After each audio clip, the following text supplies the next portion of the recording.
ಎಲ್ರಿಗೂ ನಮಸ್ಕಾರ. ವಾಯ್ಸ್ ಕೇಳ್ತಿದ್ಯಾ? ಹೇಳ್ತಾ ಇದೆಮ್ಮ. ಸರ್ ಗಜೇಂದ್ರ ಸರ್ ಮಾತಾಡಿ ಸರ್.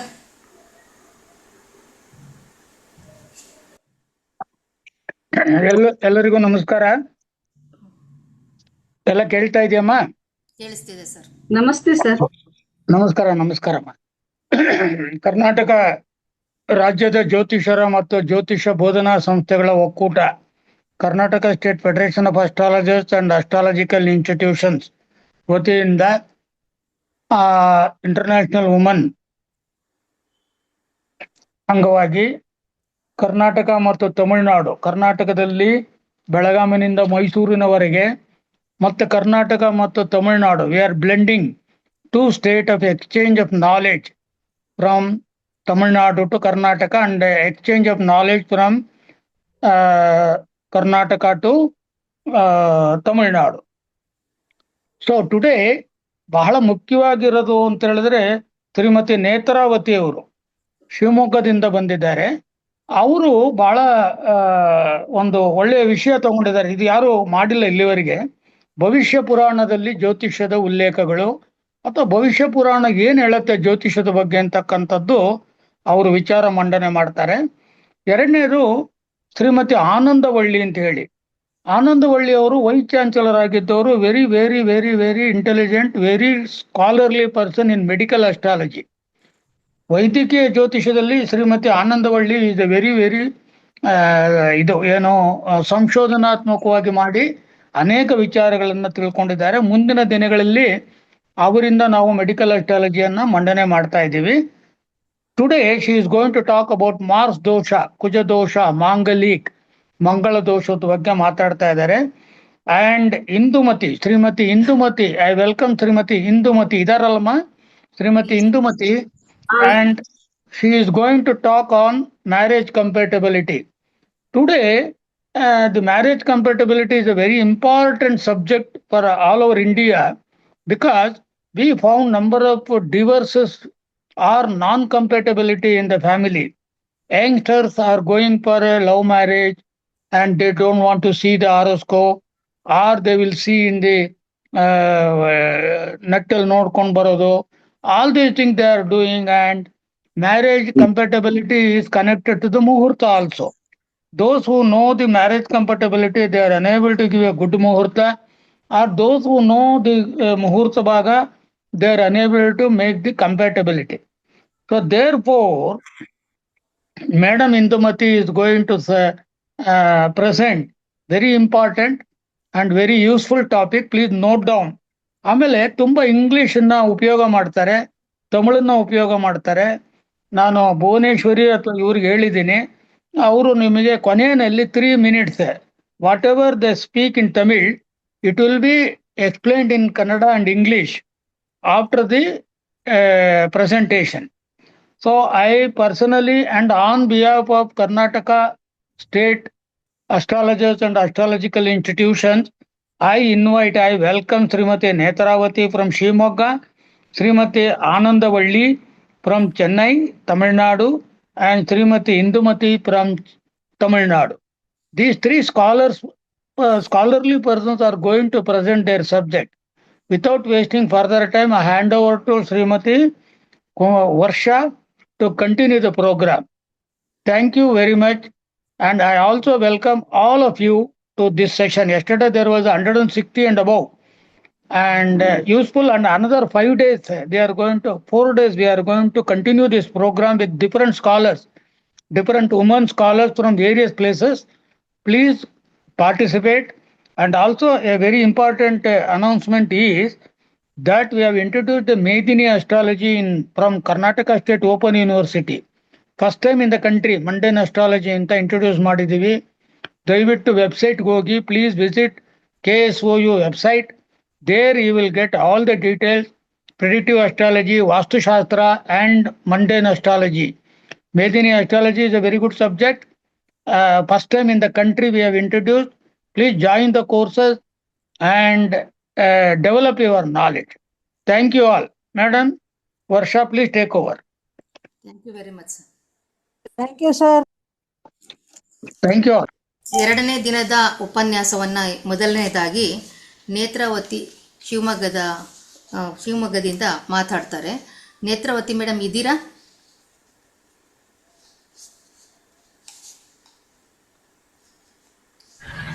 ನಮಸ್ಕಾರ.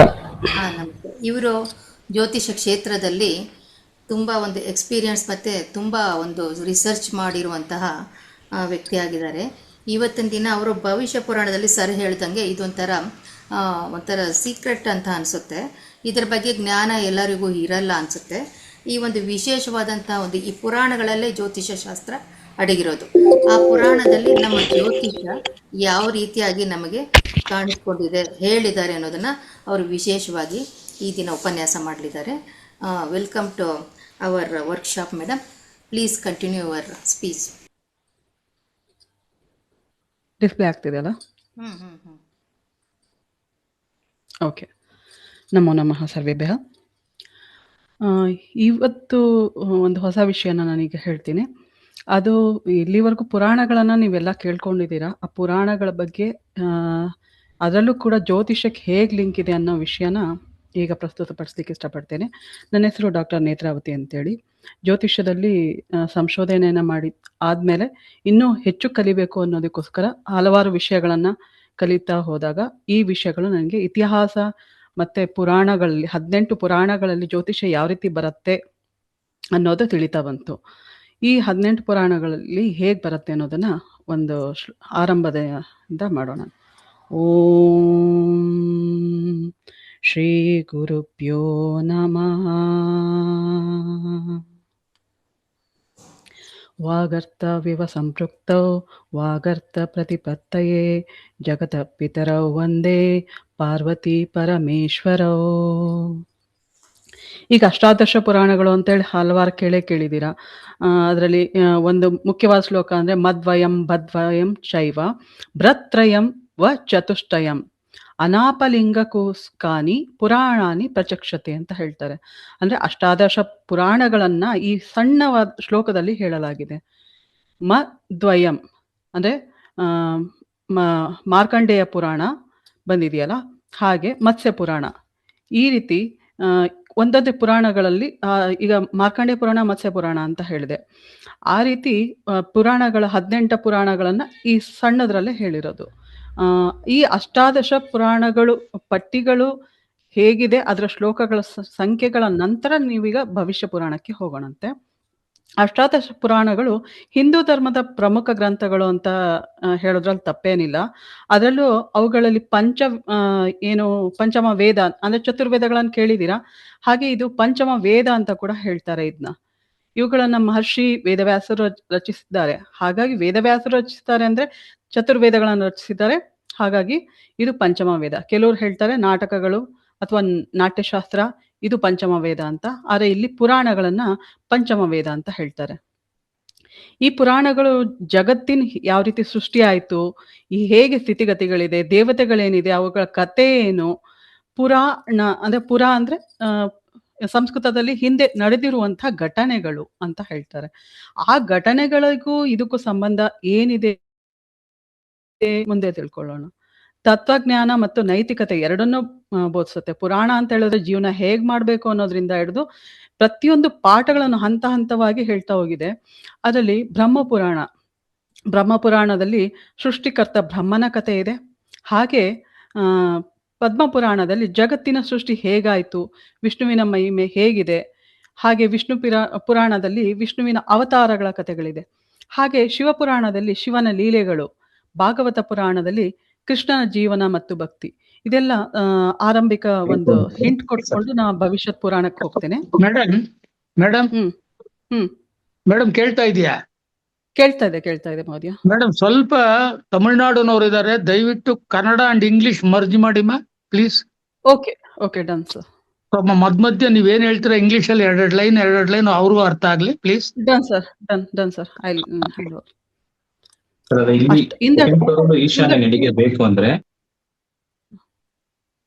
Hello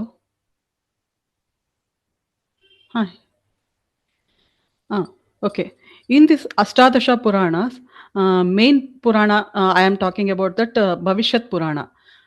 In that Shiva Purana, you know about the Shiva Leela.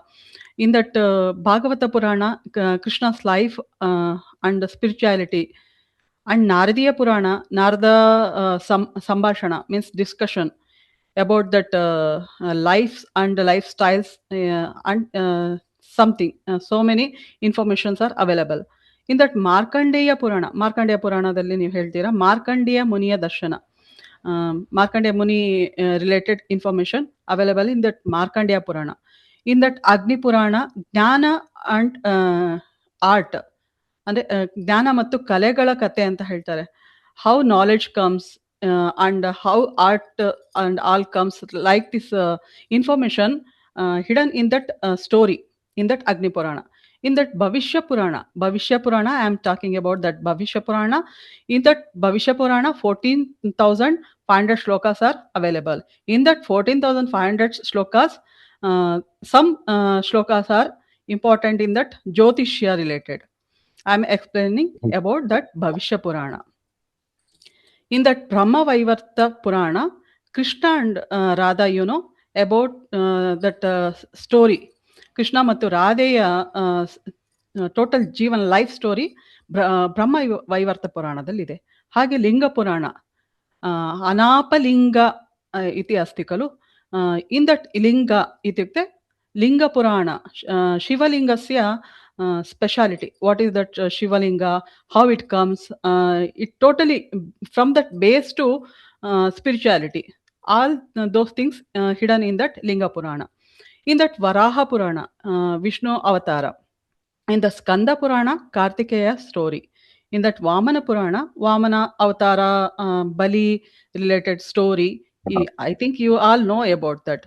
After that Kurma Purana, Vishnu Kurma Avatara, Matsya Purana, Matsya Avatara, Garuda Purana. Garuda Purana is related to life and lifestyles and what is the Papa and Punya in all those things related to life. That is hidden in that Garuda Purana. Brahma Purana, Brahmanda, the Shushtikate. It is the story of Brahmanda. Okay.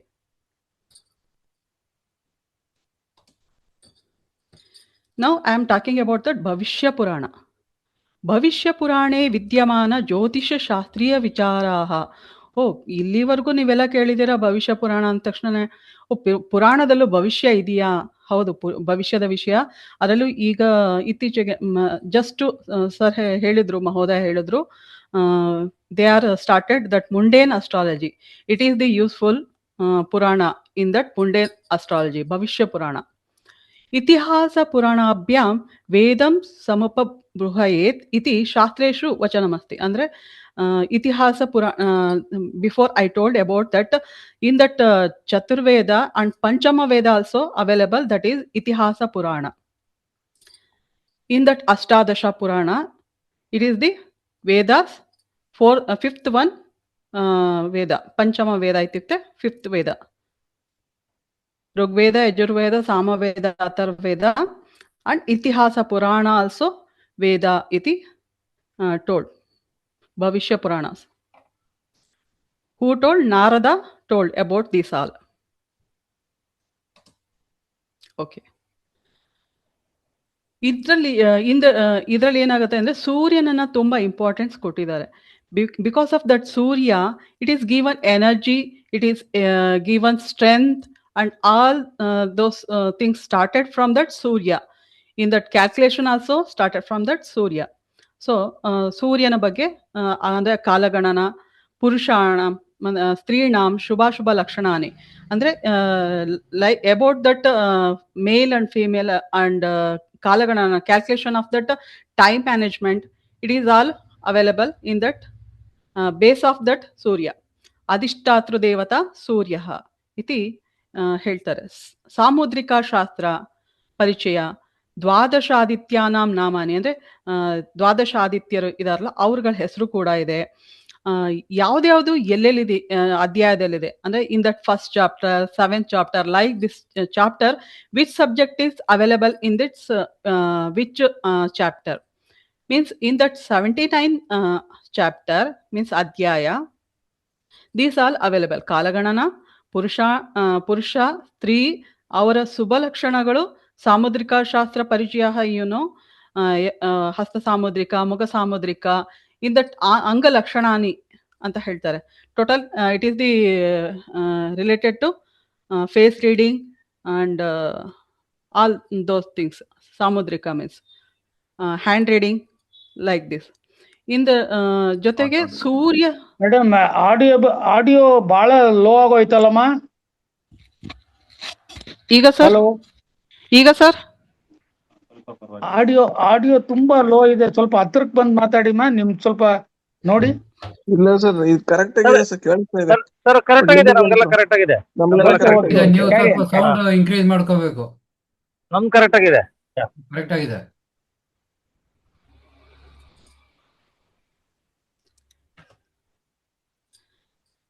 ಕೇಳಿಸ್ತಾ ಇದೆಯಾ sir? ಮಾತಾಡಿ madam, ಮಾತಾಡಿ. Okay. ಕೇಳಿಸ್ತಾ ಇದೆ madam, ಕೇಳಿಸ್ತಾ 82 ಇದೆ, continue ಮಾಡಿ. 82 ಇಂದ 92 ವರೆಗೂ ಅಲ್ಲಿ ಯಾವ ರೀತಿ ಇದೆ ಅಂದ್ರೆ ವಾರಗಳು, ದಟ್ ಮೀನ್ಸ್ ಆಫ್ ವೀಕ್, ಯಾವ ರೀತಿ ಅದು ಸೃಷ್ಟಿ ಆಯ್ತು. ರವಿ ವಾಸರ ಅಂತ ಹೇಳಿದ್ರೆ ರವಿವಾರ ಹೇಗ್ ಸ್ಟಾರ್ಟ್ ಆಯ್ತು. ನೀವು ಹೋರಾಶಾಸ್ತ್ರ ಹೇಳ್ತೀರಾ, ಹೋರಾಶಾಸ್ತ್ರ ವರ್ಣನ ಕೂಡ 82 ಅಧ್ಯಾಯದಿಂದ 92 ವರ್ಗೂ ಇದೆ. ಇನ್ ದಟ್ 131 ಅಧ್ಯಾಯದಿಂದ 7th ಅಧ್ಯಾಯ ಮೀನ್ಸ್ ಅಧ್ಯಾಯದಲ್ಲಿ ವಿಧ ಪ್ರತಿಮಾಹ ಕಾಷ್ಟಪ್ರತಿ ಅಂದ್ರೆ ಸೃಷ್ಟಿ. ಈಗ ಒಂದು ಯಾವುದೇ ಒಂದು ವೃಕ್ಷದಲ್ಲಿ ಇರುವಂತ ಲಕ್ಷಣಗಳು, ಟ್ರೀಸ್ ರಿಲೇಟೆಡ್ ಲಕ್ಷಣಸ್ ಆರ್ ಅವೈಲೇಬಲ್ ಇನ್ ದಟ್ 131 ಅಧ್ಯಾಯ. ಇದೇ ರೀತಿ ಅದಕ್ಕೆ ಅಲ್ಲಿ ಟ್ರೀಸ್ ಒಂದು ಡ್ರಾಯಿಂಗ್ ಹಾಕಿರೋದು. ಯಾಕೆಂದ್ರೆ total from that bottom to top, ಏನಂದ್ರೆ ಬೇರಿನಿಂದ ಹಿಡಿದು ಅದರ ವೃಕ್ಷದ ಫಲಗಳವರೆಗೇನು ಯಾವ ರೀತಿ ಸೃಷ್ಟಿ ಆಯ್ತು, ಅಲ್ಲಿರುವಂತಹ ದೇವತೆಗಳ್ಯಾರು, ಅಧಿದೇವತೆಗಳ್ಯಾರು, ಅದರಿಂದ ಫಲಗಳೇನ್ ಬರುತ್ತೆ, ಪ್ರತಿಯೊಂದು ಆ ಯಾವ ಮರ ಯಾವ ಮೂರ್ತಿಗಳನ್ನ ಕೆತ್ತಲಿಕ್ಕೆ ಯೂಸ್ ಆಗತ್ತೆ, ಪ್ರತಿಯೊಂದು 131 ಅಧ್ಯಾಯದಲ್ಲಿ ಇದೆ. ಭವಿಷ್ಯ ಪುರಾಣದ 131 ಅಧ್ಯಾಯ ಚಾಪ್ಟರ್ ಅಲ್ಲಿ. ಇನ್ ದಟ್ 175 to 180 ಇದರಲ್ಲಿ ಜೊತೆಗೆ 10 and 11 ಈ ಮೇನ್ ಅಧ್ಯಾಯಗಳಲ್ಲಿ ಪ್ರಾಸಾದ ಅಧ್ಯಯನ ನಿರ್ಮಾಣಾರ್ಥಂ ಭೂಮಿ ಪರೀಕ್ಷಣಂ ಅಂದ್ರೆ ಭೂಮಿಯನ್ನ, ಈಗ ಯಾವುದೇ ಒಂದು ಮನೆಯನ್ನ ಕಟ್ಟಬೇಕು ಅಂತ ಹೇಳಿದ್ರೆ ಭೂಮಿ ಪರೀಕ್ಷಣ ಇಸ್ ಇಂಪಾರ್ಟೆಂಟ್. ಯಾಕೆಂದ್ರೆ ಅದರಲ್ಲಿ ಬೆಸ್ಟ್ ಸ್ಯಾಂಡ್ ಯಾವ್ದಿದೆ, ಅದರಲ್ಲಿ ತಗ್ಗು ಪ್ರದೇಶ ಇದೆಯೋ, ಅಥವಾ ಭೂಮಿ ನಾವು ಒಂದು ಮನೆಯನ್ನ ಕಟ್ಲಿಕ್ಕೋ ಆಗ್ಲಿ, ದೇವಸ್ಥಾನವನ್ನ ಕಟ್ಲಿಕ್ಕಾಗ್ಲಿ ಅದು ಉತ್ತಮನ, ಅದು ಕೂಡ ಭೂಮಿ ಲಕ್ಷಣ, ಭೂಮಿ ಪರೀಕ್ಷಣ ಮತ್ತೆ ಭೂಮಿ ಲಕ್ಷಣ ಈ 175 ಇಂದ 180 ಅಧ್ಯಾಯದಲ್ಲೂ ಇದೆ. 10 and 11 ಅಧ್ಯಾಯದಲ್ಲಿ ಕೂಡ ಭವಿಷ್ಯ ಪುರಾಣದಲ್ಲಿ ಇದೆ. ಆಮೇಲೆ ಪ್ರತಿಯೊಂದು ಮರವನ್ನ ಕಡಿಲಿಕ್ಕೆ ಯಾವ ಸಮಯ ಉಪಯೋಗ ಆಗತ್ತೆ ಕೂಡ ಇದರಲ್ಲಿದೆ. ಇನ್ ದಟ್ 130 ಅಧ್ಯಾಯದಲ್ಲಿ ಸೂರ್ಯ ಮಂದಿರ ನಿರ್ಮಾಣ ವಿಧಿ, ಯಾವ ರೀತಿ ಸೂರ್ಯ ಮಂದಿರ ನಿರ್ಮಾಣವನ್ನ ಮಾಡಬೇಕು. ಇಟ್ ಈಸ್ ದಿಸ್ ಅಂದ್ರೆ ಮೇನ್ ಸ್ಟ್ರಕ್ಚರ್ ಆಗ್ಲಿ, ಒಂದು ಬೇಸ್ ಆಗ್ಲಿ, ಒಂದು ಆಧಾರ ಕಂಬಗಳಾಗ್ಲಿ, ಗರ್ಭ ಗುಡಿ ಆಗ್ಲಿ, ಪ್ರತಿಯೊಂದನ್ನು ಅದ್ರ ಇನ್ಫಾರ್ಮೇಶನ್ ಬೇಕು ಅಂದ್ರೆ 130 ಅಧ್ಯಾಯದಲ್ಲಿ ಹೋಗ್ಬೇಕಾಗತ್ತೆ. ಸೂರ್ಯ ಮಂದಿರ ನಿರ್ಮಾಣ ಟೋಟಲ್ ರಿಲೇಟೆಡ್ ಟು ದಟ್ ಸೂರ್ಯ, ಈ ಚಾಪ್ಟರ್ಗಳು ಇಂಪಾರ್ಟೆಂಟ್ ಆಗಿದೆ.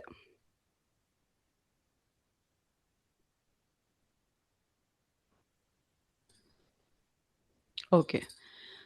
ಕೋನಾರ್ಕ್ನ ಸೂರ್ಯ ದೇವಾಲಯ ನೋಡಿರ್ಬೋದು. ಕೆಲವೊಂದು ನೀವು ಈಗ ದೇವಾಲಯಗಳನ್ನ ನೋಡಿದ ತಕ್ಷಣ ಹೇಗೆ ಇದು ಸ್ಟ್ರಕ್ಚರ್ ಮಾಡಿರ್ಬೋದಪ್ಪ, how it will be possible ಅಂದ್ರೆ ಸೈನ್ಸ್ ಅಷ್ಟು ಮುಂದುವರೆದಿತ್ತ ಆಗೆಲ್ಲ ಖಂಡಿತ ಇತ್ತು. It is the it is not a miracle, it is a science also ಅಂತ ಹೇಳ್ತಾರೆ. ಯಾಕೆಂದ್ರೆ ನಮ್ಮ ಋಷಿ ಮುನಿಗಳು ಇದನ್ನೆಲ್ಲ ಈ ಪುರಾಣಗಳ ಮೂಲಕ ನಮ್ಗೆ ಹೇಳಿದ್ದಾರೆ. ಪುರಾಣದ ಅಧ್ಯಾಯಗಳ ಮೂಲಕ ಅದು ಶ್ಲೋಕಗಳನ್ನ ಅರ್ಥ ಮಾಡ್ಕೊಂಡಾಗ ಸಂಸ್ಕೃತದಲ್ಲಿ ನಿಮ್ಗೆ ಅದು ಪೂರ್ತಿಯಾಗಿ ಅರ್ಥ ಆಗುತ್ತೆ. 132 ಇಂದ 133 ನಲ್ಲಿ ಸೂರ್ಯ ಪ್ರತಿಮಾ ನಿರ್ಮಾಣ ವಿಧಿ. ಅದನ್ನ ಯಾವುದೇ ಒಂದು ಮೂರ್ತಿಯನ್ನ ನಿರ್ಮಾಣ ಮಾಡಬೇಕು ಅಂದ್ರೆ just we want to plan before that ಏನ್ size, what is the size of that ಮೂರ್ತಿ ಪ್ರತಿಮಾ, what is the stone we want to use, ಇದೆಲ್ಲ ಪ್ರತಿಯೊಂದನ್ನು ನೋಡ್ಬೇಕಾಗತ್ತೆ. ಯಾವುದೇ ಒಂದು ಸ್ಟೋನ್ ತಗೊಂಡ್ ಬಂದ್ಬಿಟ್ಟು ಜಸ್ಟ್ ವಿ ಕ್ರಿಯೇಟ್ ದಟ್ ಪ್ರತಿಮಾ, ಇಟ್ ಈಸ್ ನಾಟ್ ಗುಡ್. ಅದಕ್ಕೆ ಒಂದು ಸ್ಟ್ರಕ್ಚರ್ ಇದೆ, ಒಂದು ಪ್ಲಾನಿಂಗ್ಸ್ ಇದೆ. ದಟ್ ವಿಧಿಸ್ are available in that 132 to 133 ಅಧ್ಯಾಯ. ಅಂಡ್ 134 ಸೂರ್ಯ ಪ್ರತಿಷ್ಠಾ ಮುಹೂರ್ತ. ಸೂರ್ಯ ಪ್ರತಿಷ್ಠೆ ಯಾವ ಸಮಯದಲ್ಲಿ ಮಾಡಬೇಕು, ಯಾವ ತಿಥಿ ಪಂಚಾಂಗ ಎಲ್ಲವನ್ನ ನೋಡಬೇಕು ಅನ್ನೋದನ್ನ 134 ಅಧ್ಯಾಯದಲ್ಲಿ ಭವಿಷ್ಯ ಪುರಾಣದಲ್ಲಿ it is available in that Surya ಪ್ರತಿಷ್ಠಾ ಮುಹೂರ್ತ. 144 ಅಧ್ಯಾಯ ಸೂರ್ಯ ಮಂಡಲಸ್ಥ ಪುರುಷ ವರ್ಣನಂ. 148 ನಲ್ಲಿ ಸೂರ್ಯಸ್ಯ ಕಲಾತ್ಮಕ ವರ್ಣನಂ ಅಂದ್ರೆ ಸೂರ್ಯನ ವರ್ಣನೆ. ಈಗ ಯಾವುದೇ ಒಂದು ಜಾತಕವನ್ನ ನೋಡಿದಾಗ ಸೂರ್ಯನನ್ನ ಇಂಡಿಕೇಟ್ ಮಾಡ್ಕೊಂಡೇ ನೀವು ಜಾತಕವನ್ನು ನೋಡ್ತೀರಾ. ಹಾಗಿದ್ದಾಗ ಸೂರ್ಯನ ಕ್ವಾಲಿಟಿ ನಿಮಗೆ ಗೊತ್ತಾಗ್ಬೇಕು ಅಂದ್ರೆ ಮೇಜರ್ ಸೂರ್ಯನ ಕ್ವಾಲಿಟಿ ಗೊತ್ತಾದಾಗ ತಾನೇ ಆ ಸೂರ್ಯನ ಬಗ್ಗೆ ರಿಲೇಟೆಡ್ ಏನು ಇರುತ್ತೆ ಆ ಸಮಸ್ಯೆಗಳನ್ನಾಗ್ಲಿ ಅಥವಾ ಪರಿಹಾರಗಳನ್ನಾಗ್ಲಿ ಅಥವಾ ಲಾಭಗಳನ್ನ ಕೂಡ ಬೆನಿಫಿಟ್ಸ್ ಕೂಡ ನೋಡ್ಬೋದು ಅನ್ನೋದು 142 ನಲ್ಲಿ ಸೂರ್ಯನ ಟೋಟಲ್ ವರ್ಣನ ಇದೆ ಅದರಲ್ಲಿ. ಜೊತೆಗೆ 175 to 180 ಚಾಪ್ಟರ್ ಬ್ರಹ್ಮಕೃತ ಸೂರ್ಯಸ್ತುತೌ ಸೂರ್ಯಸ್ಯ ಜ್ಯೋತಿಷ್ಯ ಶಾಸ್ತ್ರ ಸ್ವರೂಪಂ. ಸೂರ್ಯನಿಗೂ ಜ್ಯೋತಿಷ್ಯಕ್ಕೂ ಇರುವಂತಹ ಕನೆಕ್ಷನ್ ಏನಿದೆ, ನೀವೀಗ basic astrology we are started from that ಭೌಗೋಳಿಕ structure, that distance between that earth and sun, ಇದೆಲ್ಲ ಇನ್ಫಾರ್ಮೇಶನ್ ನಾವು ನೋಡ್ತೀವಿ. ಅದೆಲ್ಲ ನೋಡ್ಬೇಕು ಅಂದಾಗ 175 to 180 ನಲ್ಲಿ ಜ್ಯೋತಿಷ್ಯ ಶಾಸ್ತ್ರದಲ್ಲಿ ಸೂರ್ಯನ ಸ್ವರೂಪ ಹೇಗಿದೆ ಅದನ್ನ ಕೂಡ ನೋಡ್ಬೋದು. ಮಧ್ಯಮ ವರ್ಣ ಪ್ರಥಮ ಭಾಗೆ ಅದರಲ್ಲೂ ಈ 175 to 180 ನಲ್ಲಿ ಫಸ್ಟ್ ಚಾಪ್ಟರ್ ಅಲ್ಲಿ ಅದರಲ್ಲಿ ಒಂದು ಹಾಫ್ ಅಲ್ಲಿ ಏನಿದೆ ಮತ್ತೆ ಮಿಡ್ಲ್ ಅಲ್ಲಿ ಏನಿದೆ ಅಂದ್ರೆ ಫಸ್ಟ್ ಭೂಗೋಳ related information is available. After that ಜ್ಯೋತಿಷ್ಯ ಚಕ್ರ ಇದೆಲ್ಲ ವರ್ಣನಂ ಇದೆಲ್ಲ ಅವೈಲೇಬಲ್ ಇದೆ. ಇನ್ ದಟ್ ಓಕೆ ನೆಕ್ಸ್ಟ್ 160 ತಮೆ ಅಧ್ಯಾಯ ಸೂರ್ಯಸ್ಯ ವಿರಾಟ ಸ್ವರೂಪ ದರ್ಶನಂ. ಸೂರ್ಯನ ವಿರಾಟ ಸ್ವರೂಪ ದರ್ಶನ. ವಾಟ್ ಇಸ್ ದಟ್ ವಿರಾಟ ಸ್ವರೂಪ ದರ್ಶನಂ ಮೀನ್ಸ್ ಇನ್ ದಟ್ ಸಪ್ತ ಚಕ್ರಸ್ ರಿಲೇಟೆಡ್ ಆಗಲಿ, ಅವರದು ಸಪ್ತ ಕುದುರೆಗಳು ಏನು, ಅದರ ರಥಗಳೇನು, ಅದಕ್ಕೂ ಲೈಫಿಗೂ ಏನಿದೆ, ಅದಕ್ಕೂ ಜ್ಯೋತಿಷ್ಯಕ್ಕೂ ಏನು ಸಂಬಂಧ ಇದೆ, ಡೀಪ್ ಸ್ಟಡಿ ಮಾಡಬೇಕು ಅಂತ ಹೇಳಿದ್ರೆ 160 ಚಾಪ್ಟರ್ನ ನೀವು ಸ್ಟಡಿ ಮಾಡಬೇಕಾಗತ್ತೆ ವಿರಾಟ ರೂಪ ದರ್ಶನ. ಅದೇ 125 to 126 ನಲ್ಲಿ 14 ಮಯಾಸ್, 14 ಇಂದ್ರಾಸ್, ಸಪ್ತ ಋಷೀಸ್, ಸಪ್ತ ಮರುತಃ, ಅಗ್ನಿತ್ರಯಂ, ಪಂಚ ಸಂವತ್ಸರಾಹ, 14 ಲೋಕಾಸ್, ವ್ಯೋಮ, ಕಾಂಚನ, ಮೇರು ಪರ್ವತ ವರ್ಣನ, ಟೋಟಲ್ ಎಲ್ಲ ವರ್ಣನ. If you want this all details you just go that in that Bhavishya Purana 125 to 126 ಅಧ್ಯಾಯ. It is basic in that astrology, who are studied already in that astrology. This is all basic information in that 125 to 126 adhyaya chapter. In that 102 adhyaya ತಿಥಿ ನಕ್ಷತ್ರ ದೇವತಾ ವರ್ಣನ ಇದೆಲ್ಲ. ಈಗ ಜ್ಯೋತಿಷದ ಬಗ್ಗೆ information ಇದೆ ಅಂದಾಗ ನೀವು ಮಯ, ಇಂದ್ರ, ಮರುತ, ಅಗ್ನಿ ಏನಿದೆ ಎಲ್ಲ ನೋಡ್ತಿದ್ರ, ಪಂಚಭೂತಗಳು ಪಂಚತತ್ವಗಳು ಎಲ್ಲ ನೋಡಿದಾಗ ತಿಥಿವಾರ ನಕ್ಷತ್ರ ಪಂಚಾಂಗ ಕೂಡ ನೋಡ್ಬೇಕು ಅಂದಾಗ 102 ಅಧ್ಯಾಯದಲ್ಲಿ ಡೀಪ್ ಸ್ಟಡಿಗೆ ಹೋಗ್ಬೋದು. 12th ಅಧ್ಯಾಯ ಈಸ್ ಗಿವನ್ ಇನ್ಫಾರ್ಮೇಶನ್ ಅಬೌಟ್ ದೇವ ಪ್ರತಿಮಾ ನಿರ್ಮಾಣ ವಿಧಿ. ಈಗ ರೀಸೆಂಟ್ ಆಗಿ ಈ ರಾಮ ಮಂದಿರ ನೋಡಿದೀರಾ ಎಲ್ರು. I think that structure, that planning, stone, that depth, everything hidden in that 12th chapter ದೇವ ಪ್ರತಿಮಾ ನಿರ್ಮಾಣ ವಿಧಿ. ಅದ್ರ ಜೊತೆಗೆ 19 to 21 ಅಧ್ಯಾಯ ದೇವ ಪ್ರತಿಷ್ಠಾ ಮುಹೂರ್ತ. ಎಗೇನ್ ನಾನು before that I told about that ದೇವ ಪ್ರತಿಷ್ಠಾ ಮುಹೂರ್ತ. Here also available in that 19 to 21 chapter ದೇವ ಪ್ರತಿಷ್ಠಾ ಮುಹೂರ್ತ. ಜಲಾಶಯ ಎಲ್ಲರೂ ಅಂದ್ರೆ ಬಿಫೋರ್ ದಟ್ ಆಗಿನ ಕಾಲದಲ್ಲೇ ಜಲಾಶಯಗಳು ಇತ್ತು, ಅದನ್ನ ಹೇಗೆ ಪ್ರತಿಷ್ಠಾ ವಿಧಿ ಮಾಡಿದ್ರು, ಅದು ಈ ಜಲಾಶಯದ ಈಗ ಡ್ಯಾಮ್ಗಳನ್ನೆಲ್ಲ ಕಟ್ತಾ ಇದ್ದಾರೆ, ಅದಕ್ಕೆಲ್ಲ structure who is that planning this all not ಏನಂದ್ರೆ ಈಗಿನ ಇಂಜಿನಿಯರ್ಸ್ ಅಲ್ಲ, ಬಿಫೋರ್ ದಟ್ ಪುರಾಣಸದಲ್ಲೇ ಋಷಿಗಳೇ ಇದನ್ನ ಬರ್ದಿಟ್ಟಿದ್ರು. ಯಾವ ರೀತಿ ಜಲಾಶಯವನ್ನ ನಿರ್ಮಾಣ ಮಾಡಬೇಕು, ಅದರಿಂದ ಯಾವ ರೀತಿ ರೂಟಲ್ಲಿ ಹೋಗಬೇಕು, ಇಷ್ಟೇ ಸ್ಟ್ರಕ್ಚರ್ ಬೇಕು, ಇಷ್ಟೇ ಅದಕ್ಕೆ ಮೆಜರ್ಮೆಂಟ್ ಇರಬೇಕು, ಪ್ರತಿಯೊಂದು they are mentioned in this ಜಲಾಶಯಾದಿ ಪ್ರತಿಷ್ಠಾ ವಿಧಾನಂ. ಉದ್ಯಾನ ಪ್ರತಿಷ್ಠಾ also available in the third ಅಧ್ಯಾಯ. ಉದ್ಯಾನ ಪ್ರತಿಷ್ಠಾ also important. Just you see that Jalashaya structure here. This is pond also. ಏನು ಹೇಳ್ತಾರೆ, ಕುಂಡ ಅಂತ ಹೇಳ್ತಾರೆ. ಕಲ್ಯಾಣಿ ಕೂಡ ಅದಕ್ಕೆ ಒಂದು ಎಫೆಕ್ಟ್ ಇದೆ. ಕಲ್ಯಾಣಿ ಏನಕ್ಕೆ ಯೂಸ್ ಆಗ್ತಿತ್ತು, ಅದು ದೇವತಾ ಕಾರ್ಯಗಳಿಗೆ ಒಂದೇ ಅಂತಲ್ಲ, ಪ್ರತಿಯೊಂದು ವಿಷಯಕ್ಕೂ ಅದು ಉಪಯೋಗ ಆಗ್ತಿತ್ತು. ಅದಕ್ಕೆ ಆದಂತ ಒಂದು ಸ್ಟ್ರಕ್ಚರ್ ಇತ್ತು. ಆ ಸ್ಟ್ರಕ್ಚರ್ನ ಕೂಡ ವಿಧಿ ಕೂಡ ಈ ಭವಿಷ್ಯ ಪುರಾಣದಲ್ಲಿ ಇದೆ. 13 to 15th ಅಧ್ಯಾಯ ಕುಂಡ ಸಿದ್ಧಿ ಮಧ್ಯಮ ವರ್ಣ, ಅಂದ್ರೆ ಅದನ್ನ ಯಾವ ರೀತಿ ಮಾಡಬೇಕು, ಅದಕ್ಕೆ ಮೊದಲು ಯಾವ್ದನ್ನ ಸಿದ್ಧಿ ಮಾಡ್ಕೊಳ್ಬೇಕು, ಇದೇ ದೇವತೆಯನ್ನ ಸೃಷ್ಟಿ ಆಗಬೇಕು. ಈಗ ಎಕ್ಸಾಂಪಲ್ ಮೇಲುಕೋಟೆಯಲ್ಲಿ ಹೋದಾಗ ಏನಂದ್ರೆ ಅದು ಒಂದು ದೇವತಾ ಮೂರ್ತಿ ಇರೋದು ಯೋಗ ನರಸಿಂಹ ಬೆಟ್ಟದ ಮೇಲೆ ಇದ್ರೆ ಅದರ ಪಾದದಲ್ಲಿ ಈ ರೀತಿಯ ಒಂದು ಕಲ್ಯಾಣಿಯ ಸೃಷ್ಟಿಯಾಗಿದೆ. ಅದರಲ್ಲಿ ಹೈಯೆಸ್ಟ್ ಕೊಳಗಳು ಇರೋದೇ ಮೇಲುಕೋಟೆಯಲ್ಲಿ ಅಂತ ಹೇಳ್ತಾರೆ. ಸೊ ಆ ರೀತಿಯಂತಹ ಯಾಕಿದೆ ನಿರ್ಮಾಣ, ಯಾಕೆ ಇದೇ ಸ್ಟ್ರಕ್ಚರ್ನ ಮಾಡಿದ್ದಾರೆ, ತುಂಬಾ ಡೆಪ್ತ್ ಹೋಗ್ಬೇಕು ಅನ್ನೋ 13 to 15 ಅಧ್ಯಾಯ ಭವಿಷ್ಯ ಪುರಾಣದಲ್ಲಿ ಓದ್ಬೇಕು. If you want more information about this kalyani and jalashaya related, you read that Bhavishya Purana 13 to 15 ಅಧ್ಯಾಯ. In that second adhyaya, ಕ್ರೌಂಚಾದಿ ಪಕ್ಷಿಣಾಂ ದರ್ಶನ ಫಲಂ. ಈ ಶಕುನ ಶಾಸ್ತ್ರ, I think all so many people are know about that ಶಕುನ ಶಾಸ್ತ್ರ. ಹಲ್ಲಿ ಲೊಚ್ಕೊಟ್ಟೋದು ಅಂತ ಹೇಳ್ತಾರೆ, ದಟ್ ಡಾಗ್ ಬಾರ್ಕಿಂಗ್ ಸಮಥಿಂಗ್, ಈ ತರ ಏನಾದ್ರು ಪಕ್ಷಿಗಳು ಕಾಗೆ ಕೂಗೋದು, ದಟ್ ಈ ತರದೆಲ್ಲ ಸಮಥಿಂಗ್ ಇರುತ್ತಲ್ಲ, ಈ ಎಲ್ಲಾ ಪಕ್ಷಿಗಳ ಅದನ್ನ ನೋಡೋದು. ಈಗ ಏನೋ ಒಂದು ನೋಡ್ಬಿಟ್ಟೆ ಅಪ್ಪ ನಾನು ಇವತ್ತು, ಹೇಳ್ತಾರೆ ಬೆಳಗ್ಗೆ ಎದ್ದೆ, I saw this bird, I saw this something animal, like ಹೇಳ್ತೀವಲ್ಲ, that is ಶಕುನ ಶಾಸ್ತ್ರ. ಈ ಶಕುನ ಶಾಸ್ತ್ರದ total depth information it is available in that second chapter ಭವಿಷ್ಯ ಪುರಾಣ. ಇನ್ ದಟ್ 6th ಚಾಪ್ಟರ್ ಚತುರ್ವಿಧ ಮಾಸಾಕ್ಯ ಅವಸ್ಥಾ, 4 ರೀತಿಯ ಮಾಸಗಳ ಬಗ್ಗೆ, ಅಂದ್ರೆ ಮಲಮಾಸಾದಿಗಳು ಅಂತ ಹೇಳ್ತಾರೆ. ಅಂದ್ರೆ ಯಾವ ರೀತಿ ಅಂದ್ರೆ ಯಾವುದು ವರ್ಜ್ಯ, ಯಾವುದು ನಾವು ತಗೊಳ್ಬೇಕು, ತಿಥಿವಾರ ನಕ್ಷತ್ರಗಳಲ್ದೇನೆ ಯಾವ ತಿಂಗಳಲ್ಲಿ, ಈಗ ಎಕ್ಸಾಂಪಲ್ ಹೇಳ್ತೀವಿ ಆಷಾಢದಲ್ಲಿ we can't do any good means marriages and all something ಅಂತ ಹೇಳ್ತೀವಿ. ಈಗ ಆ ರೀತಿ ವರ್ಜ್ಯ ತಿಥಿಗಳಾಗ್ಲಿ ವರ್ಜ್ಯ ಮಾಸಗಳಾಗ್ಲಿ ಅದ್ರ ಡೀಟೇಲ್ಸ್ ಬೇಕು ಅಂದ್ರೆ 6th ಅಧ್ಯಾಯ you read. In that 7 to 8 ಅಧ್ಯಾಯ ಕಾಲ ವಿಭಾಗ ವರ್ಷ ಪರ್ಯಂತ ತಿಥಿ ನಿರ್ಣಯ. ಈಗ ಕ್ಯಾಲೆಂಡರ್ ಅಂತ ಏನಾದ್ರೆ ಪಂಚಾಂಗವನ್ನ ನಾವು ಸ್ಟ್ರಕ್ಚರ್ ಮಾಡಿ ಕ್ರಿಯೇಟ್ ಮಾಡಿ ಪ್ರಿಪೇರ್ ಮಾಡಬೇಕು ಅಂತ ಹೇಳಿದಾಗ ಅದ್ರ ಟೋಟಲ್ ಡೀಟೇಲ್ಸ್ ನಿಮಗೆ ಅದ್ರ ಯಾವ ರೀತಿ ಮಾಡಬೇಕು ಅನ್ನೋದು 7 to 8 ಚಾಪ್ಟರ್ ಅಲ್ಲಿ ಸಿಗತ್ತೆ.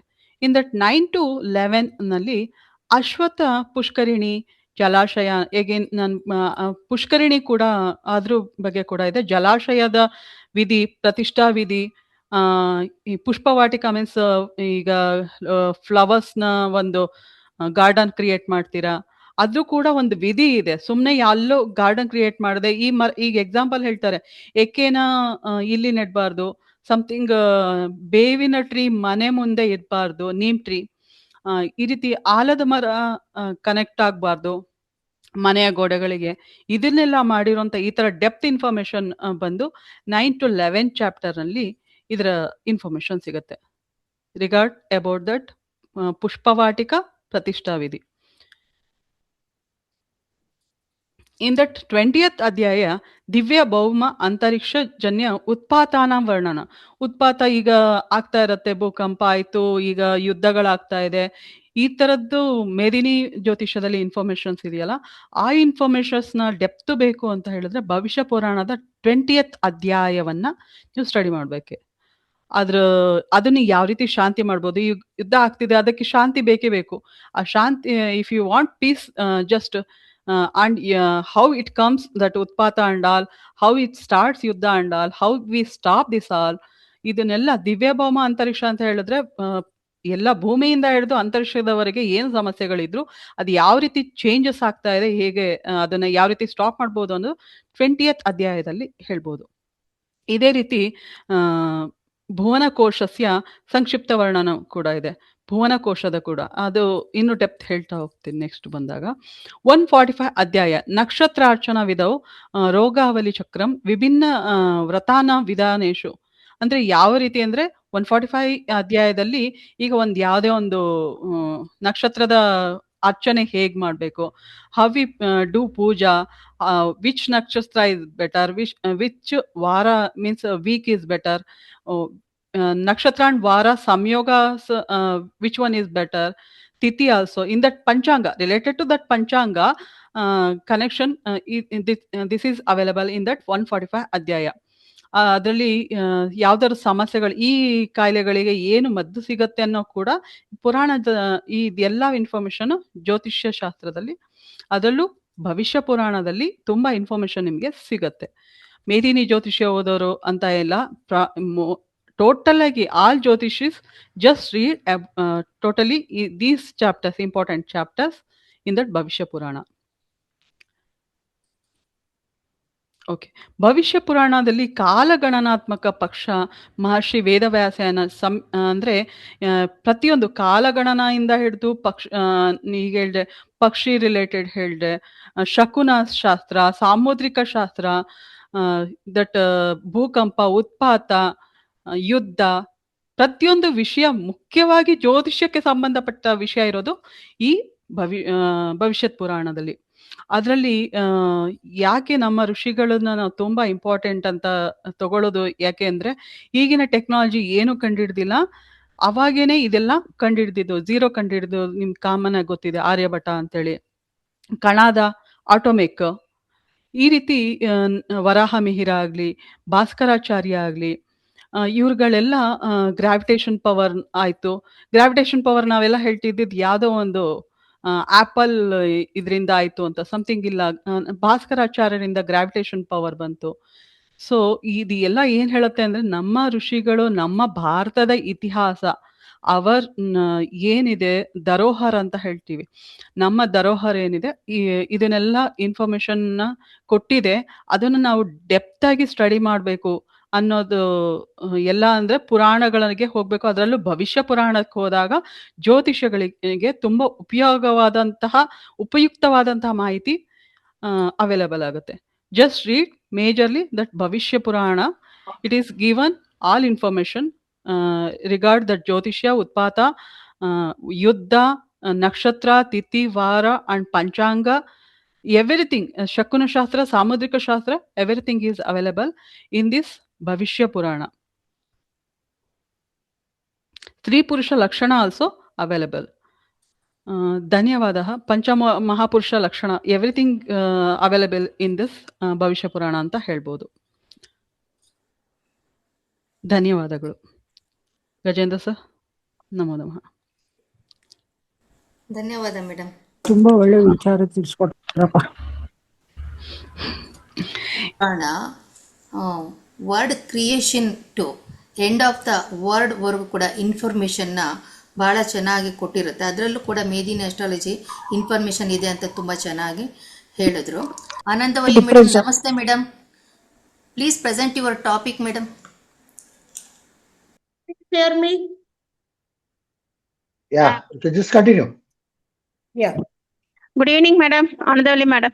Good evening. Good evening. Madam, welcome to our workshop. Please continue your presentation, please. Should I start now? Yes, madam. Please start. Is it okay? Clear? Yes, madam. Can I get some feedback? Yeah, Okay, it is madam. clear, madam. Pacing. Okay, Clear, madam. pacing. Sir, Okay. it's clear. Yes, We it's can clear. see everything. Yeah. Okay. Okay, pacing. So we will start with a small prayer. I think Yes. let us seek the blessings of our parents, gurus, Kuladevata, Priyadevata, and all celestial bodies. I have Click put that all the slideshow. pictures of my gurus here, and Magna my ma'am. parents and my husband and all the teachers and the celestial bodies. Let me pray. Click that slideshow. Full view. Full view. Pardon? That slideshow full view. Oh, yeah. Is it okay? Yes, ma'am. Click that in that slideshow full view. I think. Yeah.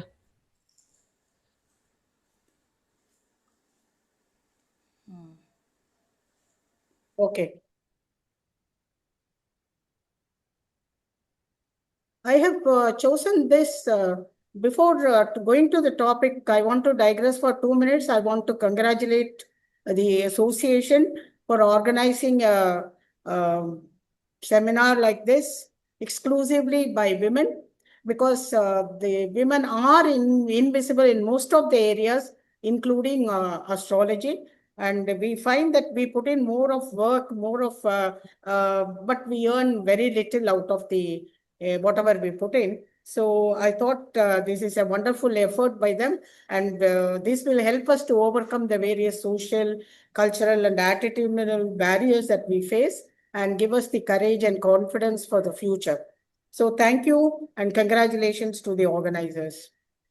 And I have been a scientist throughout in my career, and later on took into astrology. And here Einstein says astrology is a science by itself, but I slightly differ with him, because astrology, science is limited to human brain, whereas astrology is beyond human brain. So I think astrology is a farther bigger subject than the science itself. And Varaha Mihira said there is no better boat than a horoscope to help man cross over the sea of life.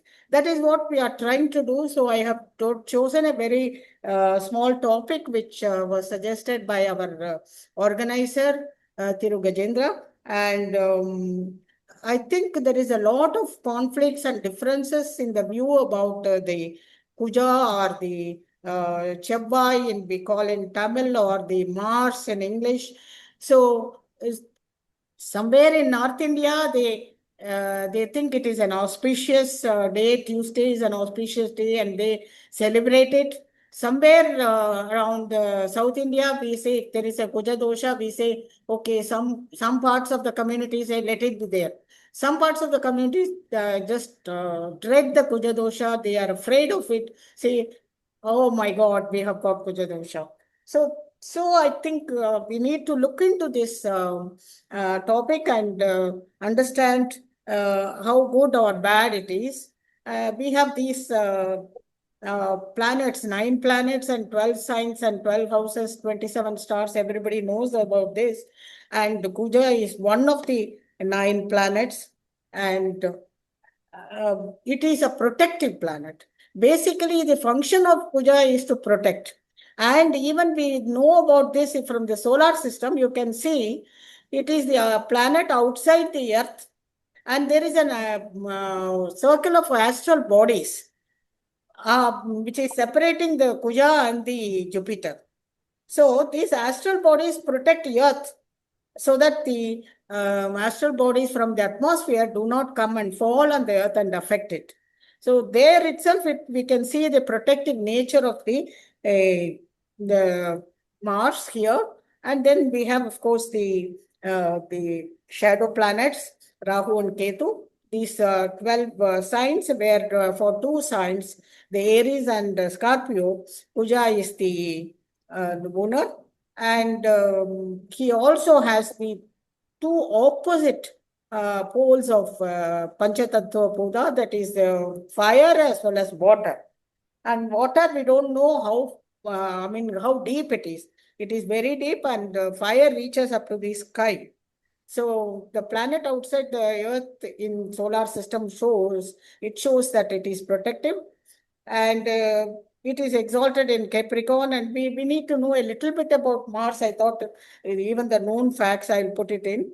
and talk about it. And debilitated in cancer. The forest fire almost reaching to the skies, the dark, deep waters reaching to the Patal Lok.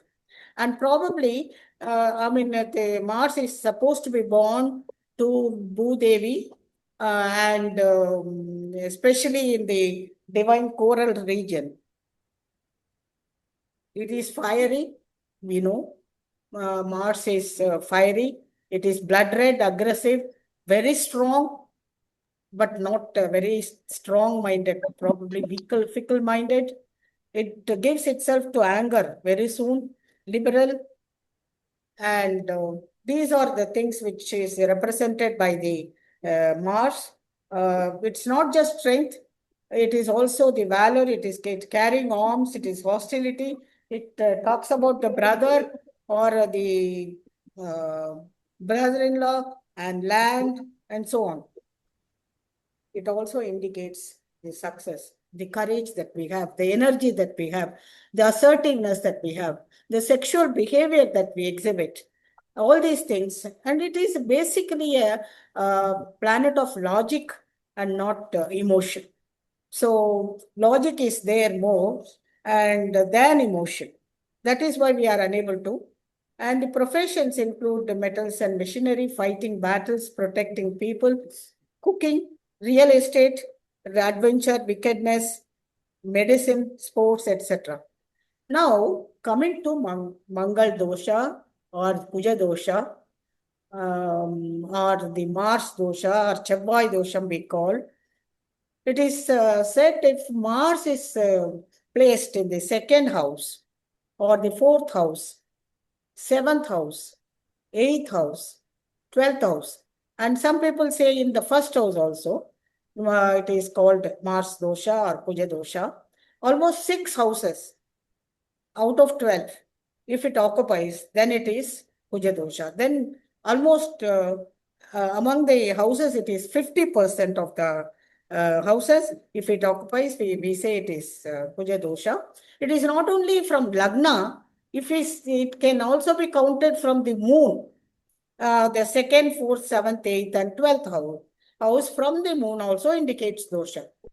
So the number of houses it is going, almost we are going to say that wherever it is present, it is presenting the dosha. If Mars is placed in second, fourth, seventh, eighth, and 12th, from Venus also, this also indicates dosha.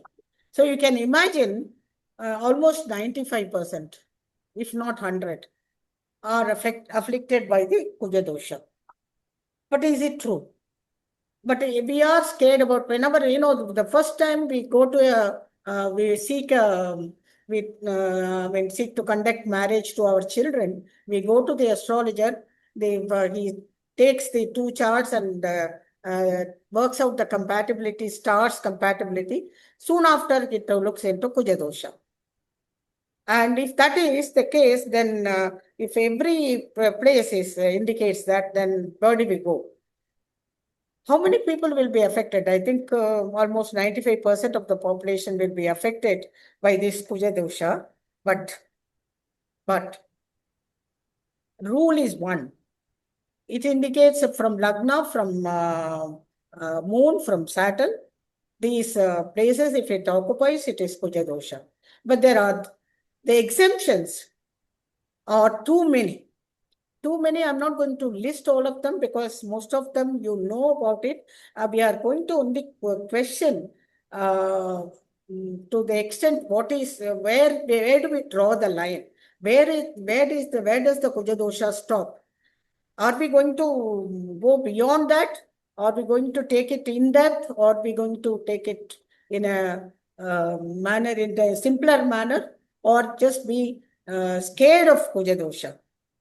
So if it is in the first place, what is it going to affect? It indicates, because Aries is the first house, the goat, which can go up to climb up the hill with great vigor. It indicates a super ego. It indicates the person is restless, hostile, aggressive. These are and this we see in many people. especially the masculine gender. If it is in the second house is the house of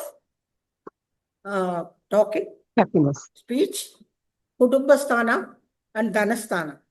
So perhaps because of money, perhaps because of family, people tend to talk a little more than what is required. So in a wrong tone, then that affects the family happiness and brings in misunderstanding because of the harsh tone or the harsh speech in the if Mars is in the second place. And in the fourth place, which is supposed to be the Sugasthana, the basic comfort is lost maybe because of bad childhood, the traumatic domestic experience which the child had undergone, or the irrational temperament of the people around it and the conflicts.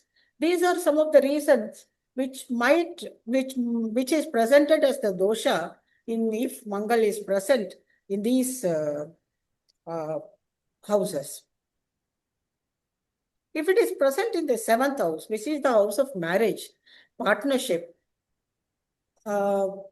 unnecessary differences in marital life, sometimes breakups and multiple marriages. It indicates if it is present in seventh house. And if it is present in the eighth house, it affects the well-being of the spouse, the health of the spouse, health issues, accidents, sometimes leading to the loss of, if it is severe, if the dosha is severe, it might lead to the loss of the spouse itself, himself or herself. Again, the 12th house, the INS Ayana Bhogasthana, it affects the conjugal pressure. It might indicate suspicion. I mean, there might be suspicion between the couple, betrayal, routines, and it becomes difficult. Even day-to-day affairs becomes difficult. And I have seen that wherever they talk about Mangal dosha, they talk about only the doshas related to the marital life. They related to the two persons, but not about the other signification of the Mars, like land, like brother, like so many other things which it signifies. We take only this as the significator of the Mars. So why isolate Mars for dosha? We do not specifically call the other doshas. We do have, of course, Venus dosha or other things, but they are not prominently looked into. Only the Mars dosha we are looking at. Is it because Mars is the most aggressive planet we have seen? We are seeing? Or Mars represents ego, so we have to look into it? Because we are not talking about Guru dosha, or we are not talking about even Shani dosha. Shani, of course, we talk about so many other things, the traumatic, the Sade Sati and all that. But when it comes to dosha, next to this, we talk about Rahu Ketu dosha.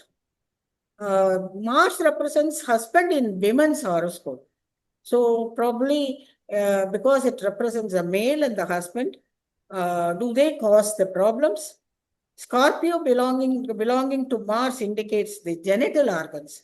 The 8th place indicates the genital organs and perhaps the sexual life along with it. That is why we have taken Mars dosha. Mars as the representative for those. And Scorpio represents 8th house of trouble. So Scorpio again represents the 8th house of the Kala Purusha Tattva, and it is the 8th house and it represents trouble. So are these the reasons why we have taken? I think I'm raising more questions than giving answer. Are these the question? Are these the reasons why we have? Because I don't find the answers in whatever books and other areas where I have searched. So I'm just trying to question ourselves. So why isolate planet Mars for this marital dosha? Marital dosha can be caused by any, especially in the Shukra, the 7th lord and so on. And when there are many Karakatvas, why we choose this marital signification? When there are several other severe doshas, why this dosha has become so very popular? You know, you have Pitru dosha, you have Karako Bhavanasti, and so on. Why we have taken this dosha as a very popular dosha? We have made it popular, or it is popular by itself. Do we apply all exceptions? Then there comes the rule. Here we have one rule, but n number of exemptions for this rule.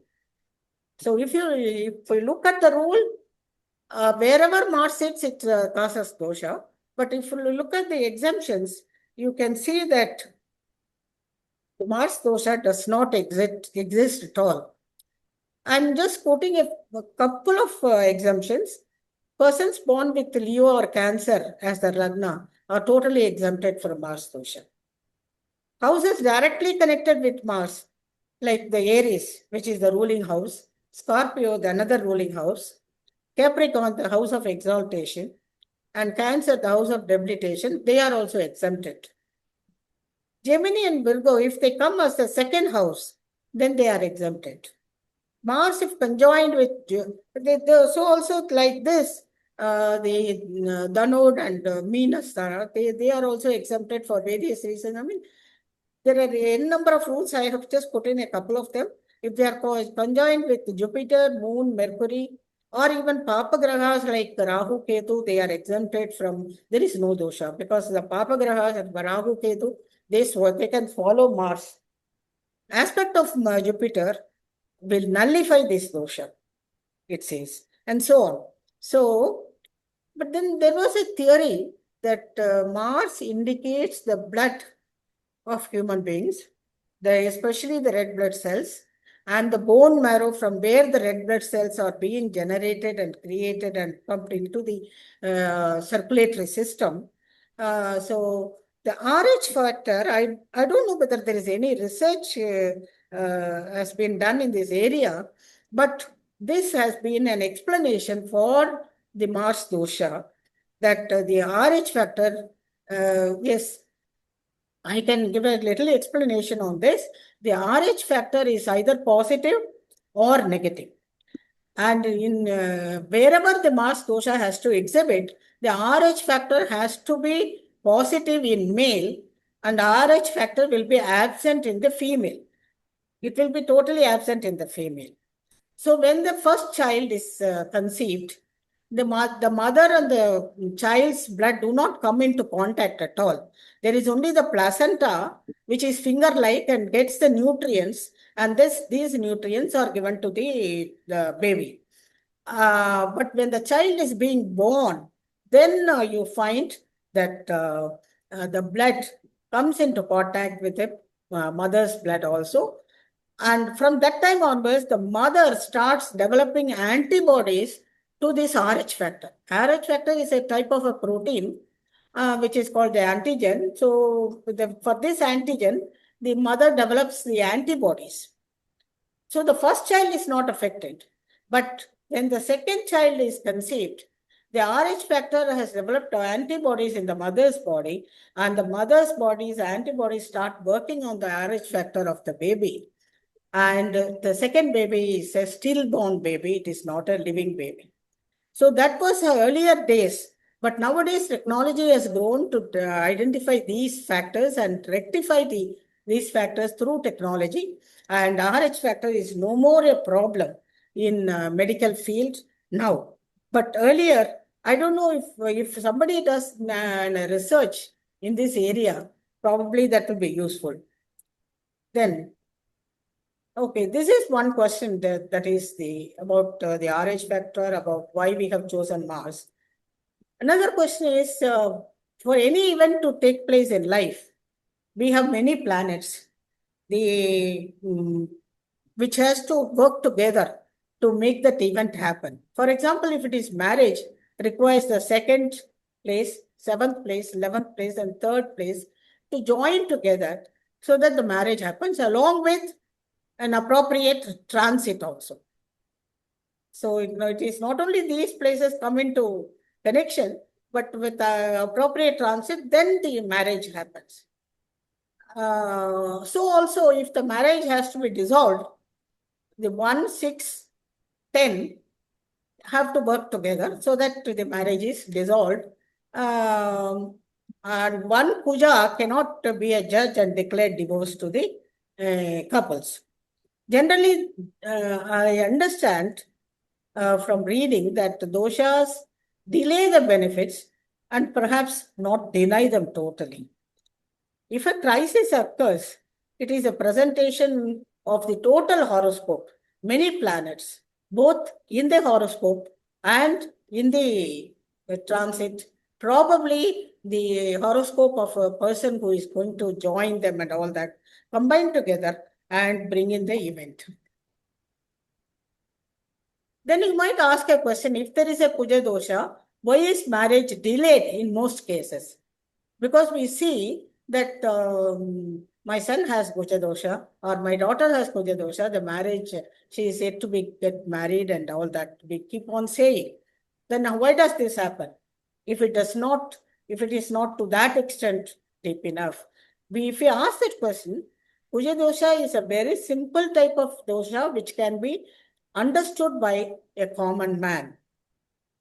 I mean, it is just to say that Mars has to be present in 2, 4, 7, 8, and 12. It is very easy. But the other doshas, we need to explain whether it is Kalapa dosha or the Pitru dosha and other things. We need to explain in astrological terms.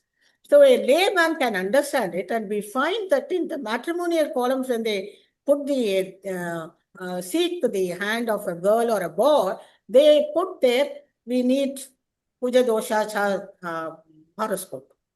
So the individual, they themselves self-diagnose the dosha. I don't know whether they self-diagnose or the middleman diagnoses it, or some of the astrologers would like to use it as a tool to threaten the using the Kuja dosha and make money, probably. That is another thing, to cause fear on that. These are some of the things which delay, because once the girl or the boy or the parents learn that their God has got Kuja dosha, then immediately they fear. Immediately they take into the subconscious mind that the Kuja dosha has to be somehow taken care of to get married. So even if a girl comes with, or a girl or a boy comes forward to marry the person with Kuja dosha, they refuse to accept it because of the fear of the future. So this, I think, we need to consider. So the conflicts in opinion, even sometimes one astrologer will say, this is Kuja dosha. Then they go to another astrologer. This astrologer says, no, it is not Kuja dosha. It has been nullified by the guru who is present with Mars. But then they go back to the original astrologer. He says, no, I am very strong that this. So this type of argument goes on, and the differences between us also keeps this alive. But now they have come to certain conclusion that late marriages nullify this Kuja dosha, especially marriage after 25, 28. These late marriages nullify Kuja dosha. Many couple with Mars dosha, we have seen, at least I have seen, I think I have Mars in the 8th place. My husband had Mars in the 7th place, of course. But my Mars is, is exchanged with Guru, Jupiter. So I have seen the horoscopes which I have gone through where they are married, where they don't even see the astrologer to get married. I find there are a lot of people with Kuja dosha who are married and live happily.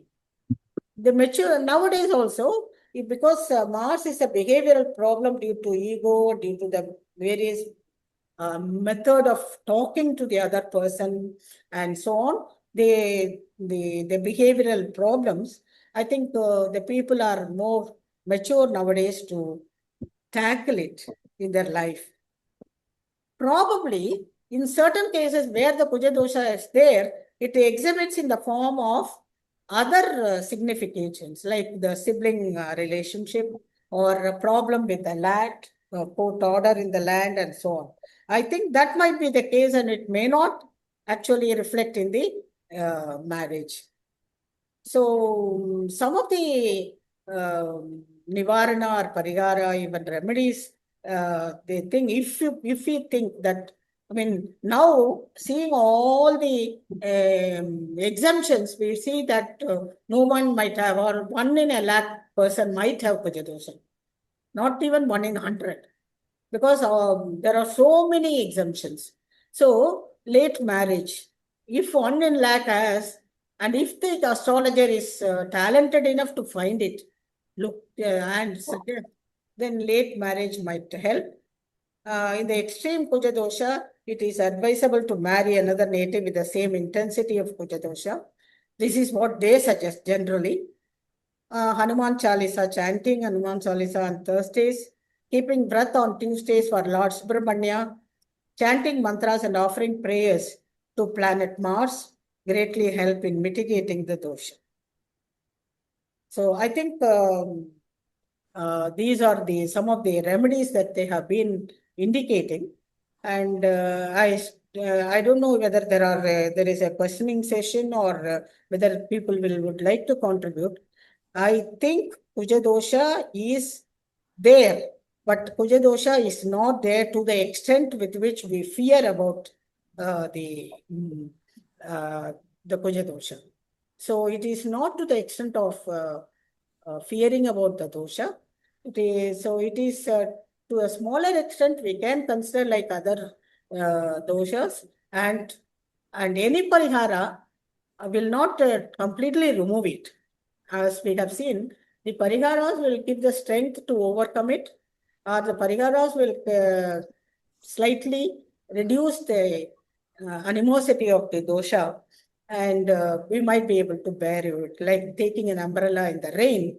Any parihara will not rectify the whole thing because it comes out of our karma.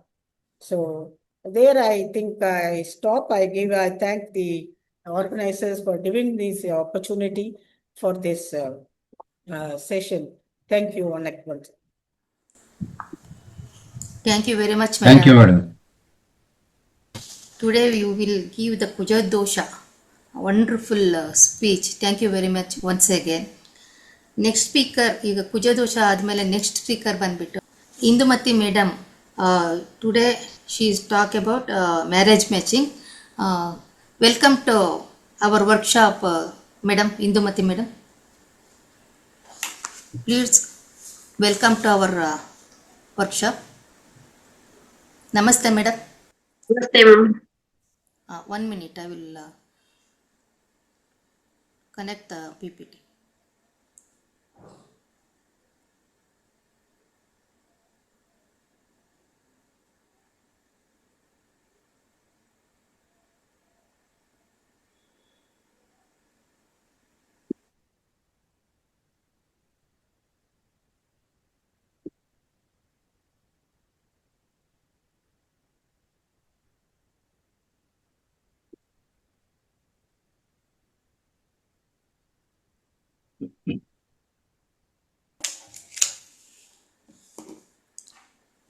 Now start, madam.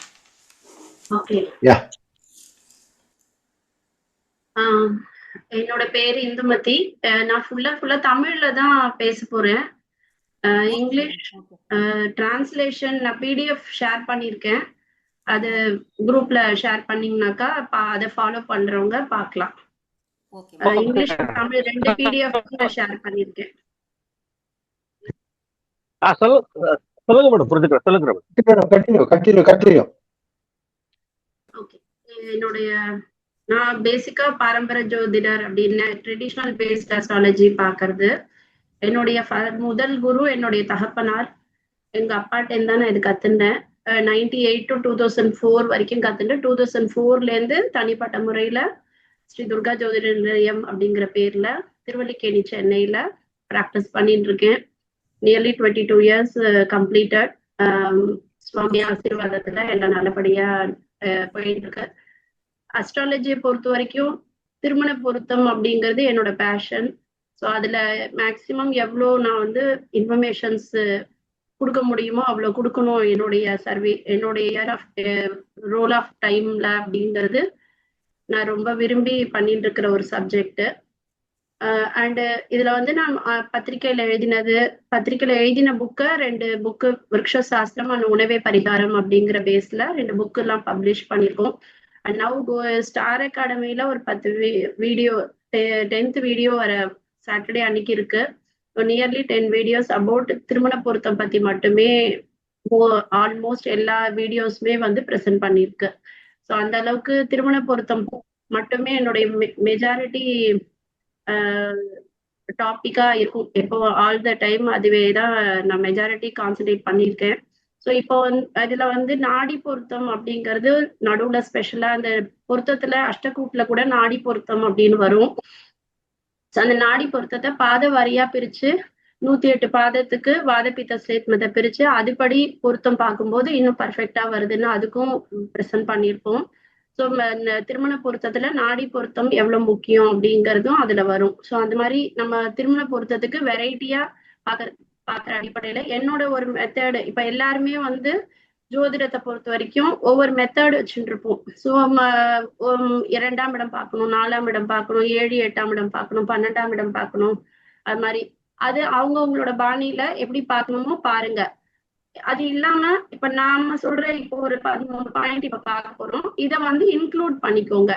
So அப்ப அதை include பண்ணிக்கிற பட்சத்துல உங்களுக்கு நீங்க பாக்குற மெத்தடோட சேர்த்து இந்த மெத்தடையும் நீங்க இதுல வந்து தாராளமா சேர்த்துக்கலாம். இதுல வந்து நம்ம இந்த இந்த ஸ்கிரீன்ல இப்ப காமிச்சுட்டு இருக்கிறது ஜஸ்ட் என்ன பத்தின இன்ட்ரோடக்ஷன் மட்டும்தான், இன்னும் சப்ஜெக்டுக்குள்ள வரல. சப்ஜெக்டுக்கான பிடிஎஃப் நான் ஷேர் பண்ணியிருக்கேன். அதை வந்து இப்போ நானே ஷேர் பண்ணட்டுமா மேடம்? நீங்களே ஷேர் பண்ணுங்க madam. Sharing option I will give you.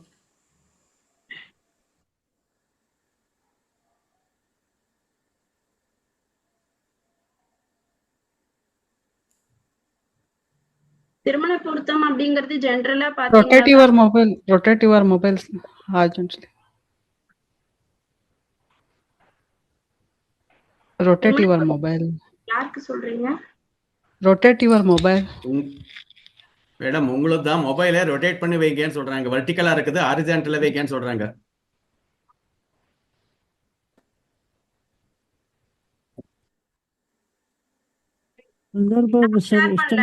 Megala madam தான் ஷேர் பண்ணிருக்காங்க என்னோட இன்ட்ரோடக்ஷன் பிடிஎஃப். இன்னும் எனக்கு ஷேரிங் ஆப்ஷன் வரல. ஷேரிங் ஆப்ஷன் வரலையா? இன்னும் நான் மேகலா மேடம்க்கு நான் அனுப்பியிருக்கேன், அவங்க தான் அதை போட்டிருக்காங்க. ஏன்னா சில பேர்த்துக்கு தமிழ் சரியா தெரியாது. இல்ல அது இன்ட்ரோடக்ஷன் தான், நான் இங்கிலீஷ் பிடிஎஃப் அவங்கள்ட்ட கொடுத்துருக்கேன், அது ஷேர் பண்ணுவாங்க. Okay okay. Share madam. இதானா?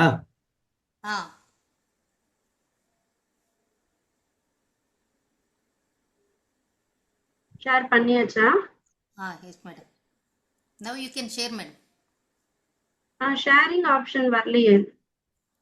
கீழே இருக்கு பாருங்க, அங்க கிரீன் இருக்கு இல்லையா, அதை பிரஸ் பண்ணுங்க வருது. Okay 1 minute madam, 1 minute.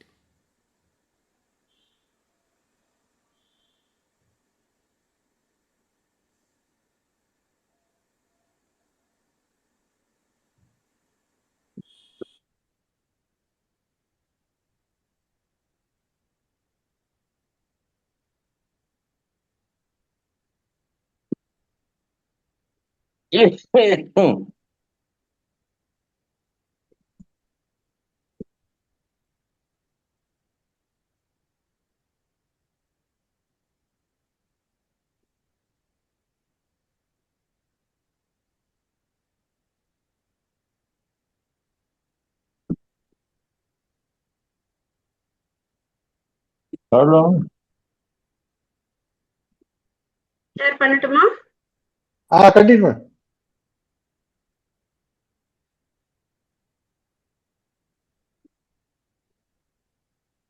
நான் இங்க காமிக்கிறது இங்கிலீஷ் தமிழ்ல தான் காமிக்கிறேன். பட் இங்கிலீஷ் பிடிஎஃப் அவங்களுக்கு ஷேர் பண்ணிருக்கேன். ஷேர் ठीक है மேடம். அது நீங்க முடிஞ்ச குரூப்லயோ இல்ல இதுல Okay, it will come. It will come. It will. it is showing you continue Yes, you continue, ma'am. Now. என்னோட ஸ்கிரீன் எனக்கு தெரியலையே.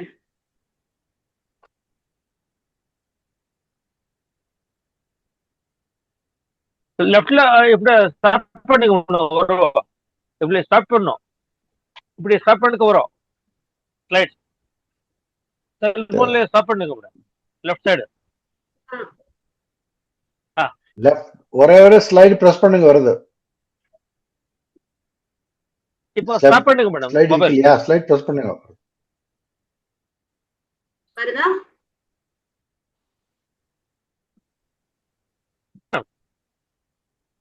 வந்திருக்கோம் இப்போ. எனக்கு ஸ்கிரீன்ல சுரேஷா அவங்களோட இமேஜ் தான் தெரியுது. என்னோட பிடிஎஃப் தெரியல, அதுக்கு தான் கேக்குறேன். no you press that slide it will appear எல்லாருமே கொஞ்சம் மியூட் பண்ணிட்டு என்னோட ஸ்கிரீன் மட்டும் தெரிஞ்சா நல்லா இருக்கும்.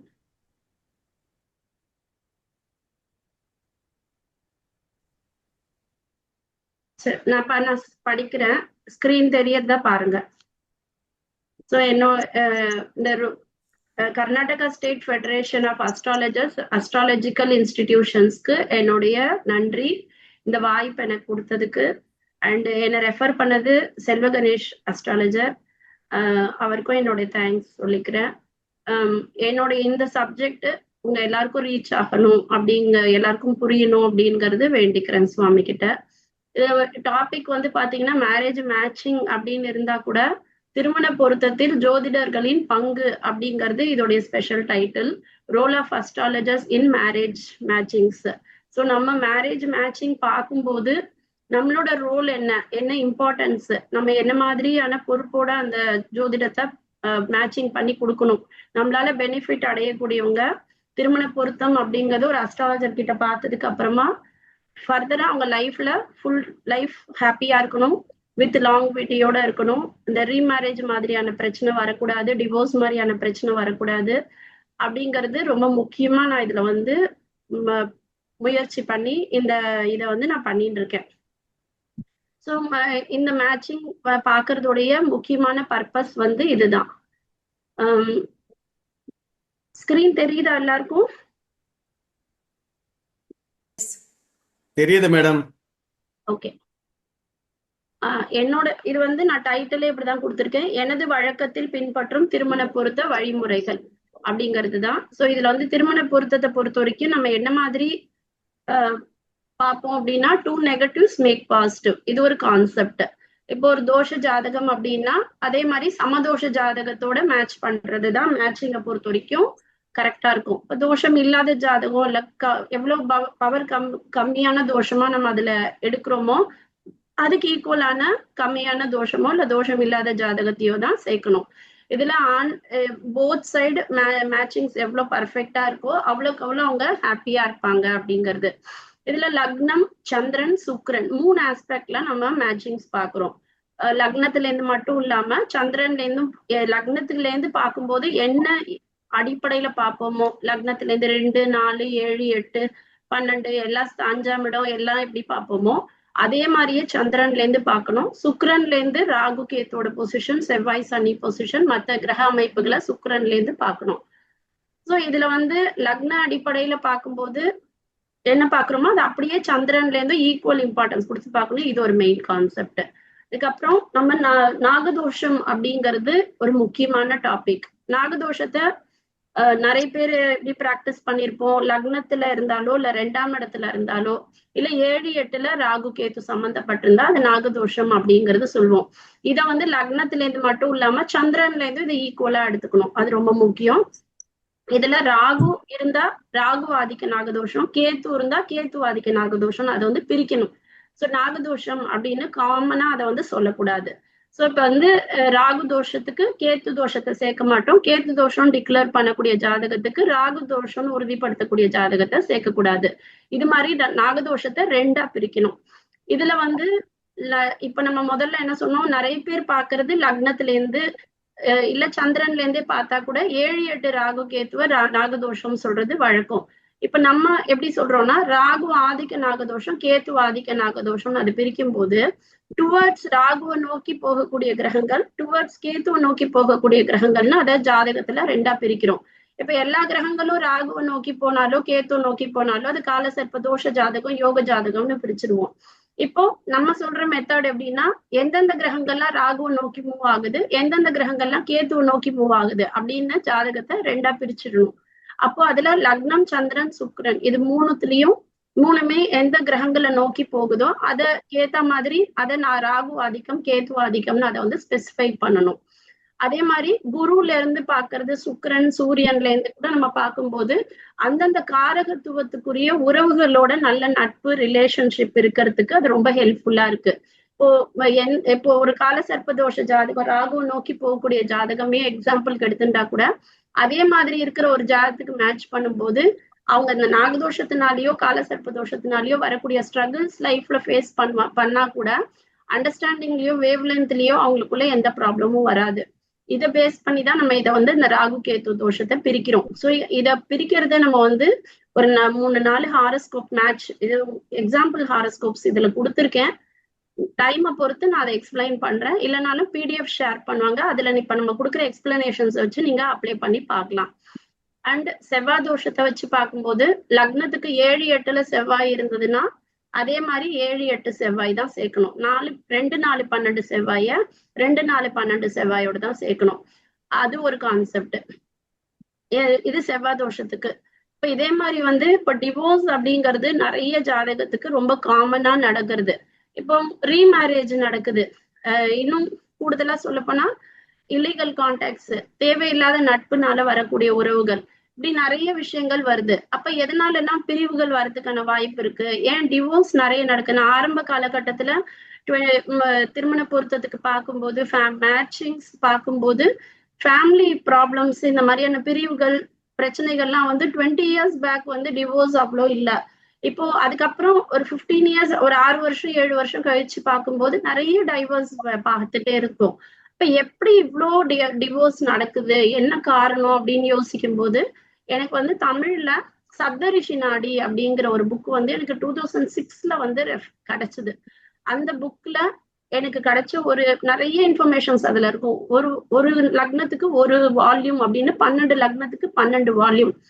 அதுல ஒவ்வொரு லைப்ரரியில 2 காப்பீஸ், அந்த மாதிரி ஒரு 3 லைப்ரரியில ஒரு 6 லக்னத்துக்குரிய புக்ஸ் மட்டும் கிடைச்சது. 4 லைப்ரரி சொல்லலாம். Madras oriental library and Serfoji Thanjavur library, ஊவே சுவாமிநாத ஐயர் லைப்ரரின்னு சொல்லிட்டு உலக தமிழ் ஆராய்ச்சி நிறுவனம் தரமணியில அண்ட் கன்னிமரா லைப்ரரி, எல்லாத்துலயுமே ஒரு 2 புக்ஸ் அப்படின்ற மாதிரி ஒரு 6-7 லக்னங்கள் மட்டும் கிடைச்சது. அதுல செக் பண்ணி பார்க்கும்போது சரலக்னம், ஸ்திர லக்னம், உபய லக்னம் அப்படின்ற கான்செப்டை தாண்டி எல்லா லக்னத்துக்குமே 1, 4, 7, 10 அப்படிங்கிற ஒரு 4 கேந்திர ஸ்தானங்களுக்கு உரிய பலன்களை பார்க்கும்போது, இப்போ 1ஆம் அதிபதி தன்னோட இடம் இல்லாம மீதி 4, 7, 10ன்னு சொல்லக்கூடிய கேந்திர ஸ்தானங்கள்ல ஆட்சி பலம் பெறாம தன்னோட சுயக்ஷேத்திரம் இல்லாம சம்பந்தப்பட்டிருந்தாரு அப்படின்னாக்கா அத கேந்திர தோஷம்னு எடுத்துக்கலாம். அதே மாதிரி 4ஆம் அதிபதி தன்னோட சுயக்ஷேத்திரம் இல்லாம 1, 7, 10ல சம்பந்தப்பட்டிருந்தா, அந்த நான் இப்போ குரு புதன் வந்து 2 இடத்துல உபயத்துல இருப்பாங்க. அப்ப அந்த 2 இடம் தவிர்த்து மீதி 2 இடத்துல அவங்க கேந்திர அதிபதிகளா வரும்போது அந்த கேந்திர தோஷத்துக்குரிய பலன்களை தராங்க. கேந்திர தோஷம் அப்படிங்கிறது வேற, கேந்திர ஆதிபத்திய தோஷம்ங்கிறது வேற. ஏன்னா நம்ம இங்க சொல்லும் போதே சொல்றோம், ஆதிபத்தியம் பெறாம இன்னொரு கேந்திர ஸ்தானத்துல சம்பந்தப்பட்டிருந்தா அதுக்கு பேர் கேந்திர தோஷம் சொல்றோம். அது மாதிரி 7ஆம் அதிபதி தன்னோட 7ஆம் இடத்தை தவிர்த்து 1, 4, 10ல இருந்தாலோ, இல்ல 10ஆம் அதிபதி தன்னோட 10ஆம் இடத்தை தவிர்த்து 1, 4, 7ல இருந்தாலோ கேந்திர தோஷம் சொல்லுவோம். இப்போ எப்படி நம்ம வந்து நாகதோஷத்தை ராகுவாதிக்கு நாகதோஷம், கேத்துவாதிக்கு நாகதோஷம் பிரிச்சு அதுபடி ஈக்குவலான ஒரு நாகதோஷத்துக்குரிய வரன் மேட்ச் பண்ணும்போது வேவ் லென்த் நல்லா இருக்கும், புரிதல் நல்லா இருக்கும், அண்டர்ஸ்டாண்டிங் நல்லா இருக்கும், அண்ட் 2 குடும்பத்துக்கு நடுவுல இருக்கக்கூடிய போக்குவரத்து நட்பு நல்லா இருக்கும். 2 பெண் வீட்டுல வந்து ஒரு அப்பா அம்மா ஒரு பொண்ணு கொடுத்த இடத்துல போய் அந்த பொண்ணை பார்க்கணும் செய்யணும் அப்படின்னாக்கா அந்த டிஸ்டன்ஸ் கீப் அப் பண்ண, பொண்ணு கொடுத்த இடங்கிற டிஸ்டன்ஸ் கீப் அப் பண்ணாம இப்ப நிறைய எல்லா குடும்பத்திலுமே ஒரு குழந்தை 2 குழந்தை தான் இருக்கு. அப்ப அந்த முன்னாடி காலம் மாதிரி 5-6 குழந்தையோ 10 குழந்தைங்களோ கிடையாது. அப்போ அந்த ஒரு குழந்தையோட இருக்கிற உறவு வந்து மெயின்டைன் பண்ணணும் அப்படின்னாக்கா அந்த போக்குவரத்து நல்லா இருக்கணும். அப்ப அந்த போக்குவரத்துக்கு நல்லா இருக்கிறதுக்கு இந்த ராகு ஆதிக்கம் கேத்து ஆதிக்கத்தை பிரிச்சு சமதோஷ ஜாதகமா பார்த்து மேட்ச் பண்ணும்போது அந்த ரிலேஷன்ஷிப் ரொம்ப நல்லா இருக்கு. பெரியவங்களுக்குள்ள கிடைக்கக்கூடிய ரிலேஷன்ஷிப் ரொம்ப நல்லா இருக்கு. அந்த அடிப்படையில இந்த கேந்திர தோஷமும் ஈக்குவலா இருந்தது. இப்போ ஒருத்தருக்கு 4ஆம் அதிபதி 10ல இருக்காரு, இன்னொருத்தருக்கு 1ஆம் அதிபதி 4ல இருக்காரு. இந்த மாதிரி ஒரு கிரகம் கேந்திர தோஷத்துல இருக்கும்னு கிடையாது. இப்போ ஒரு எக்ஸாம்பிள், ஒரு மேஷ லக்னம் அப்படின்னா 4ஆம் அதிபதி சந்திரன் 7ல இருக்காரு, 7ஆம் அதிபதி சுக்கிரன் லக்னத்திலேயே இருக்காரு, 10ஆம் அதிபதி சனி 7ல இருக்காரு. இப்போ ஒரு லக்னத்துக்கே இந்த மாதிரி 4 கிரகங்களுமே கேந்திர தோஷத்துல வரதுக்கு வாய்ப்பு இருக்கு. அது மாதிரி சந்திரன்ல இருந்து பார்த்தோம்னாக்கா 1-2 கிரகங்கள் கூட வரும். அப்ப நிறைய கேந்திர தோஷம் உள்ள ஜாதகங்களும் நம்மளுக்கு கிடைக்கும். அப்போ மினிமம் ஒரு கேந்திர தோஷமாவது இருந்ததுன்னா பையன் ஜாதத்துல இருக்குன்னா பெண் ஜாதத்துலயும் அதே மாதிரி மினிமம் ஒரு பிளானட்டாவது இருக்கிற மாதிரி பார்க்கணும் கேந்திர தோஷத்துல. ரொம்ப 3-4 கிரகங்கள் இருக்கிற ஒரு கேந்திர தோஷ ஜாதத்தை வந்து ஒரு 2-3 கிரகங்களாவது அதுக்கு ஈக்குவலா கேந்திர தோஷம் இருக்கிற ஜாதத்தோட சேர்த்து மேட்ச் பண்ணோம்னா அவங்களுக்குள்ள அந்த அண்டர்ஸ்டாண்டிங் நல்லா இருக்கு. அண்ட் முகூர்த்தம் வைக்கும் போது என்கேஜ்மெண்ட் பண்ணும்போது கூட அந்த கேந்திர தோஷத்துல சம்பந்தப்பட்ட கிரகங்களுடைய அந்தர்புக்தியோ இல்ல சூட்சுமமோ பிராணனோ அந்த குறிப்பிட்ட டேட்ல அந்த மந்த்ல இல்லாம இருக்கிறது, பிஃபோர் மேரேஜ் இல்ல மேரேஜ் ஆன உடனே அந்த கேந்திர தோஷத்துக்குரிய கிரகங்களோட தசா புக்தி அந்தர்புக்தி தசை எதிர்பார்க்க முடியாது, புக்தியோ அந்தர்புக்தியோ இல்லாம இருந்ததுன்னா அது அந்த ஆரம்ப திருமண வாழ்க்கைக்கு ரொம்ப ஹெல்ப்ஃபுல்லா இருக்கும். இது ஒரு நல்ல பாயிண்ட். அண்ட் புத்திர தோஷத்திலயும் இந்த ராகு ஆதிக்கம் கேது ஆதிக்கத்தை பிரிக்கணும். இப்போ 5ல ராகு இருக்கு அப்படின்னா 5ஆம் அதிபதி எப்படி இருக்காரு, 5க்கு கிரக பார்வைகள் எப்படி இருக்கு, அதெல்லாம் ஒரு பக்கம் இருந்தா கூட 5ல ராகு இருக்காரு அப்படின்னா 5ல கேத்து இருக்கிற ஜாதத்தை சேர்க்க வேண்டாம். ஏன்னா ராகுக்குரிய காரகத்துவம் வேற, கேத்துக்குரிய காரகத்துவம் வேற. அப்போ 5ல ராகு இருக்கிற ஜாதத்துக்கு 5ல கேத்து இருக்கிற ஜாதகம் சேர்க்காம இருக்கிறது, 5ல சூரியன் இருக்கிற ஜாதகம் சேர்க்காம இருக்கலாம். ஏன்னா சூரியனுக்கும் ராகுக்கும் எப்படியுமே பகைதான். அண்ட் சூரியன் 5ஆம் இடத்துல இருக்கும்போது காலதாமத புத்திர பாக்கியம் அப்படிங்கிற ஒரு கான்செப்ட் அதுல இருக்கு. 5ல குரு சம்பந்தப்படும் போது காரகன் புத்திரஸ்தானத்துல சம்பந்தப்படுறது காரக பாவனாஸ்தி அடிப்படையில அதுவும் நல்லது இல்ல. ஆனா அதை வந்து வேற கிரகத்தோட சேர்ந்து இருந்தா தப்பு இல்லைன்னு சொல்றோம். குரு தனிச்சு இருக்கிறது நல்லது இல்லை அப்படின்னு எடுக்கிறோம். இதுல இப்போ குரு 5ல ராகு இருக்காரு, 5ஆம் இடத்துல வேற கிரகம் இருக்கு. இப்ப நம்ம சொன்ன இந்த 3 கிரகமே இல்ல, கேத்து இல்ல, சூரியன் இல்ல, குரு இல்லன்னு வச்சுக்கிட்டோம்னா கூட இப்ப வேற ஏதாவது கிரகங்கள் சனியோ செவ்வாயோ புதனோ சந்திரனோ இருந்தா கூட அவங்களும் இந்த 3 கிரகங்களுடைய நட்சத்திரங்கள்ல சம்பந்தப்படாம இருக்கிறது கூட நல்லது. சோ அந்த மாதிரியும் அதை வந்து பார்க்கறது நல்லா இருக்கும். இதே 5ல கேத்து இருக்கிற ஜாதத்துக்கு 5ல ராகு இருக்கிற ஜாதகம் சேர்க்க வேண்டாம். 5ல கேத்து இருக்கிற ஜாதத்துக்கு 5ல சூரியன் இதே தனித்த குரு இருக்கிற ஜாதகம் சேர்க்கணும். இதே கான்செப்ட்ல தான் அடுத்தடுத்த 2 பாயிண்ட். 5ல சூரியன் இருக்கிற ஜாதத்துக்கு 5ல ராகு கேத்து சேர்க்காதீங்க. 5ல தனித்த குரு மட்டும் இருக்காரு அப்படின்னா அவங்களுக்கு சேர்க்கிற ஜாதகத்துல அதே 5ல தனித்த குரு இருக்கிற ஜாதகமோ இல்ல 5ல சூரியன் இருக்கிற ஜாதகமோ இல்ல 5ஆம் இடத்துல ராகு கேத்து இருக்கிற ஜாதகமோ சேர்க்க கூடாது. 5ல சூரியன் இருக்கிறதுக்கும் 5ல சூரியனும் சேர்க்க கூடாது. 5ல கேத்து இருக்கிறதுக்கு 5 கேத்து ஓகே, 5 ராகு இருக்கிறவங்களுக்கு 5 ராகு ஓகே. ஆனா 5ல தனித்த குரு இருக்கிறவங்களுக்கு 5ல தனித்த குரு சரியா வராது. 5ல சூரியன் இருக்கிறவங்களுக்கும் 5ல ஈக்குவலா சூரியன் இருக்கிற ஜாதகம் சரியா வராது. அது மாதிரி 5ஆம் இடத்துல ராகு கேத்தோட சாரம் பெற்ற கிரகங்களையும் நம்ம அதுல நோட்டீஸ் பண்ணணும். இதுல ராகுவை நோக்கி கேத்துவை நோக்கி நம்ம ஃபர்ஸ்ட் பாயிண்டா தானே பார்த்தோம். அந்த அடிப்படையில இப்ப குரு ராகுவை நோக்கி இருக்காரா இல்ல குரு கேத்துவை நோக்கி இருக்காரா பார்த்து அதுல 2 பேருக்குமே ஈக்குவலா ராகுவை நோக்கி இருக்கிற குருவோ இல்ல கேத்துவை நோக்கி இருக்கிற குருவையோ பார்த்து ஒரே மாதிரி சேர்க்கும் போது அது அவங்களுடைய புத்திர பாக்கியத்துக்கு குழந்தைங்க நல்லா லேட்டா பிறந்தாலும் ஆரோக்கியமா பிறக்கிறது, இல்லைனாலும் பேரண்ட்ஸோட நல்ல ஒத்துமையா இருக்கக்கூடிய குழந்தைகளா இருக்கிறது, கம்யூனிகேஷன் பேரண்ட்ஸ்க்கும் குழந்தைங்களுக்கும் கம்யூனிகேஷன் நல்லா இருக்கிற மாதிரி இருக்கிறது, அந்த மாதிரி அவங்களோட ஜென்ரேஷன் வந்து நல்லா இருக்கும். சோ குரு ராகுவை நோக்கி உள்ளாரா இல்ல குரு கேத்துவை நோக்கி உள்ளாரா என பார்த்து இதிலும் ராகுவை நோக்கி செல்லும் குருவை ராகுவை நோக்கி செல்லும் குருவாகவும் கேத்துவை நோக்கி செல்லும் குருவுக்கு கேத்துவை நோக்கி செல்லும் குருவாகவும் பார்த்து பொருத்த வேண்டும் அப்படிங்கிறது இங்க எக்ஸ்பிளனேஷன் கொடுத்திருக்கேன். 5ஆம் இடத்துல இருக்கிற ஒரு கிரகம் ராகு கேத்து சாரம் பெற்றிருந்தாலும் இதை மேல சொல்லியிருக்கேன். 5ஆம் இடத்துல இருக்கிற ஒரு கிரகம் ராகு கேத்து சாரம் பெற்றிருந்தாலும் இதே மாதிரி கான்செப்ட்ல பார்க்கணும். இப்ப அடுத்தது இப்ப நம்ம நாடி பொருத்தம் அப்படிங்கிறது பாதம் பிரிச்சு வாத பித்த ஸ்லேத்மத்தை எக்ஸ்பிளைன் பண்ணியிருக்கேன் நான் ஒரு ஆர்டிக்கல்லன்னு சொல்லியிருந்தேன். ஸ்டார் அகாடமில அதை பண்ணியிருக்கேன். ஸோ ஸ்டார் அகாடமியோடைய சேனல் பாத்தீங்கன்னா இதை பத்தின பிரீஃபான ரெண்டு ஆர்டிகல்ஸ் அதுல இருக்கு. ஸோ இதுல வந்து நான் எப்படி பார்க்கணும்னா எக்ஸாம்பிள் சொல்றேன். அஸ்வினி நட்சத்திரம் 1, 2, 3 கீழே இப்போ உங்களுக்கு நாடி பொருத்தத்துடைய டைட்டில் எப்படி இது பேட்டர்னே எப்படி போட்டிருப்பாங்கன்னா அஸ்வினி பரணி கிருத்திகை கீழே ரோஹிணி, அடுத்து எப்படி ஜிக்ஸாக்கா வரும் ரோஹிணி மிருக சிறுஷம் திருவாதிரை, அஸ்வினி பரணி கிருத்திகை இருக்கும், பரணி கிருத்திகை கீழே ரோஹிணி மிருக சிறுஷம் திருவாதிரை கீழே உணர்பூசம் பூசம் ஆயில இந்த மாதிரி ஜிக்ஸாக்கா இருக்கும், எஸ் டைப்ல இருக்கும்.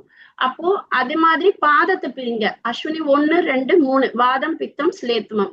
3க்கு அப்புறம் 4வது 3வது பார்த்து கீழே கொண்டு வந்தீங்கன்னாக்கா நான் அஸ்வினி 4 பரணி 1 பரணி 2 பரணி 2 கீழே பரணி 3 பரணி 4 கிருத்திகை 1 இந்த மாதிரி எஸ் டைப்ல நீங்க எல்லா பாதத்தையும் பிரிச்சு வச்சுக்கோங்க.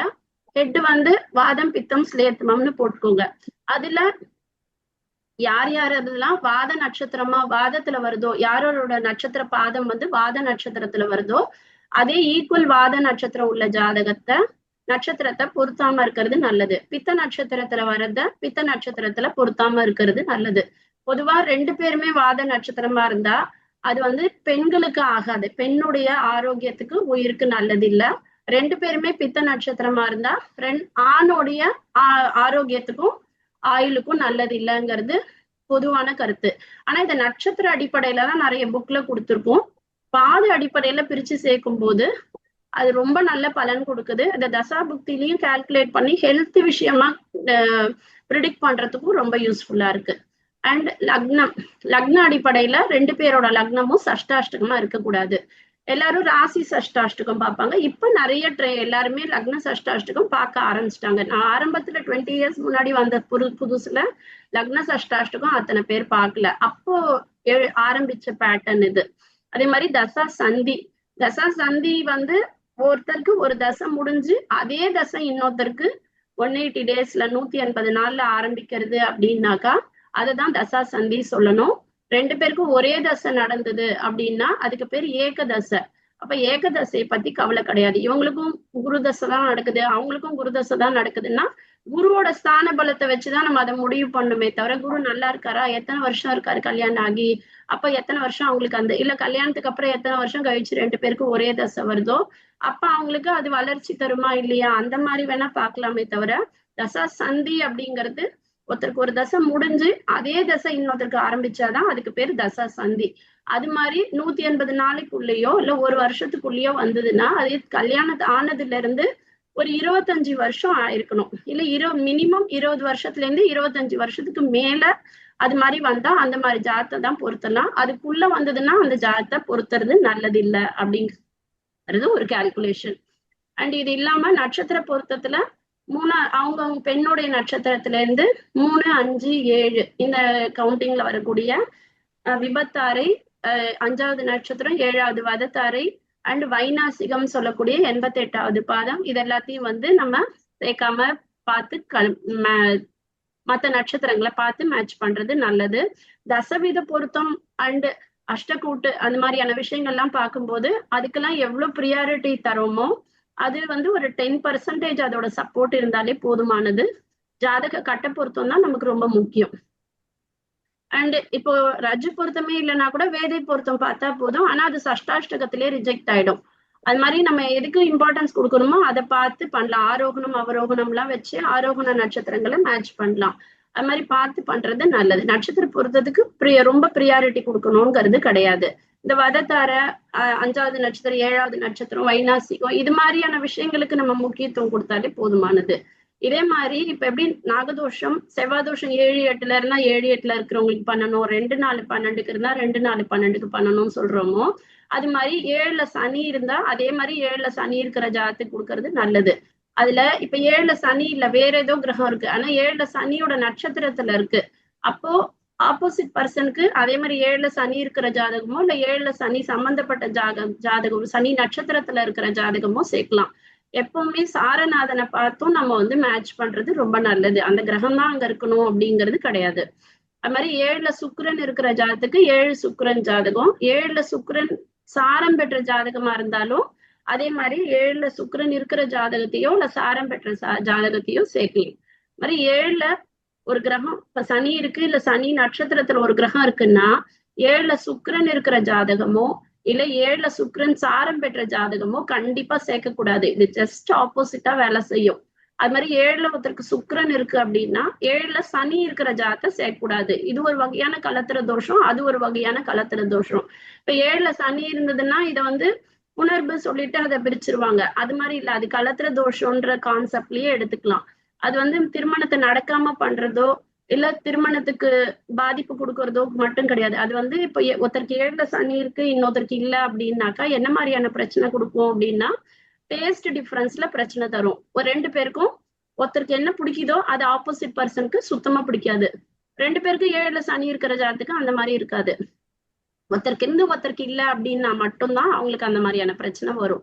சோ அப்போ டேஸ்ட் டிஃபரன்ஸ் அப்படிங்கிறது வந்து கலர் டேஸ்ட்ல இருந்து சாப்பிடுறதுல இருந்து ஒரு இன்டீரியர்ல இருந்து ஒரு கார் வாங்குறதுல இருந்து சேவிங்ஸ்ல இருந்து ஒரு கோவிலுக்கு போறதுல இருந்து எல்லாத்துலயுமே டிஃப்ரெண்ட் டேஸ்ட் இருக்கும். சோ அவங்களால வந்து ஒருத்தருக்கு பிடிச்சது ஒருத்தருக்கு பிடிக்கல, அப்போ தன் மேல இருக்கிற வெறுப்பதான் அவங்க பிடிக்காததுல காமிக்கிறாங்கன்ற மாதிரி தவறான புரிதல் ஆயிடும். மெச்சூரிட்டி அடிப்படையில ஒருத்தருக்கு 7ல சனி இருந்து ஒருத்தருக்கு இல்லாத ஜாதகம் மேட்ச் பண்ணும்போது அவங்களுடைய விருப்பத்துக்கு அவங்கவுங்க ப்ரியாரிட்டி கொடுத்து மேனேஜ் பண்ணி கவுன்சிலிங் எடுத்துக்கிட்டு பண்ணாங்கன்னா அவங்களால வாழ முடியும். ஆனா அதை வந்து புரிதல் இல்லாம கொண்டு போகும்போது நிறைய பேருக்கு பிரிவு பிரச்சனைகளை ஏற்படுத்தி இருக்கு. இப்ப நான் ஒரு 13 பாயிண்ட் இங்க வந்து சொல்லியிருக்கேன். கொஞ்சம் ஃபாஸ்டா தான் சொல்லியிருக்கேன், டைம் கரெக்டா 1/2 hourல முடிக்கணுங்கிறதுக்காக. இப்ப இதே வந்து ஒரு உதாரண ஜாதகம் தமிழ்ல தான் இங்க இருக்கு, பிடிஎஃப்ல இங்கிலீஷ்ல இருக்கு, பாத்துக்கோங்க. இப்போ எக்ஸாம்பிள் பெண் ஜாதகம் ஃபர்ஸ்ட் உதாரண ஜாதகம் பாத்தீங்கன்னாக்கா லக்னம் சந்திரன் குரு சூரியன் செவ்வாய் எல்லாருமே கேத்துக்கு அருகாமையில இருக்காங்க. சுக்கிரன் லக்னத்துக்கு 5ல இருந்தாலும் சுக்கிரனோட மூவ்மெண்ட் ராகுவை நோக்கி போகுது. இப்படிதான் இதை வந்து பிரிக்கிறோம். இப்ப இதே இந்த ஆண் ஜாதகத்துல பாத்தீங்கன்னாக்கா இதுல லக்னம் கேத்துவை நோக்கி இருக்கு, குரு ராகுவை நோக்கி இருக்காரு, சுக்கிரன் ராகுவை நோக்கி இருக்காரு, சந்திரன் ராகுவை நோக்கி இருக்காரு.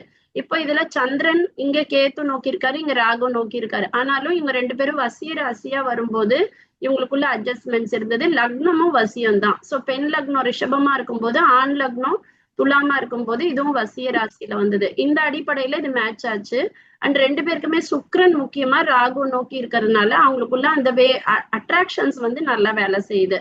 சோ அந்யோன்ய பாவம் நல்லா இருக்கும்போது அவங்களுக்கு இந்த ஜாதகம் வந்து நல்லா பொருந்தி இருந்தது.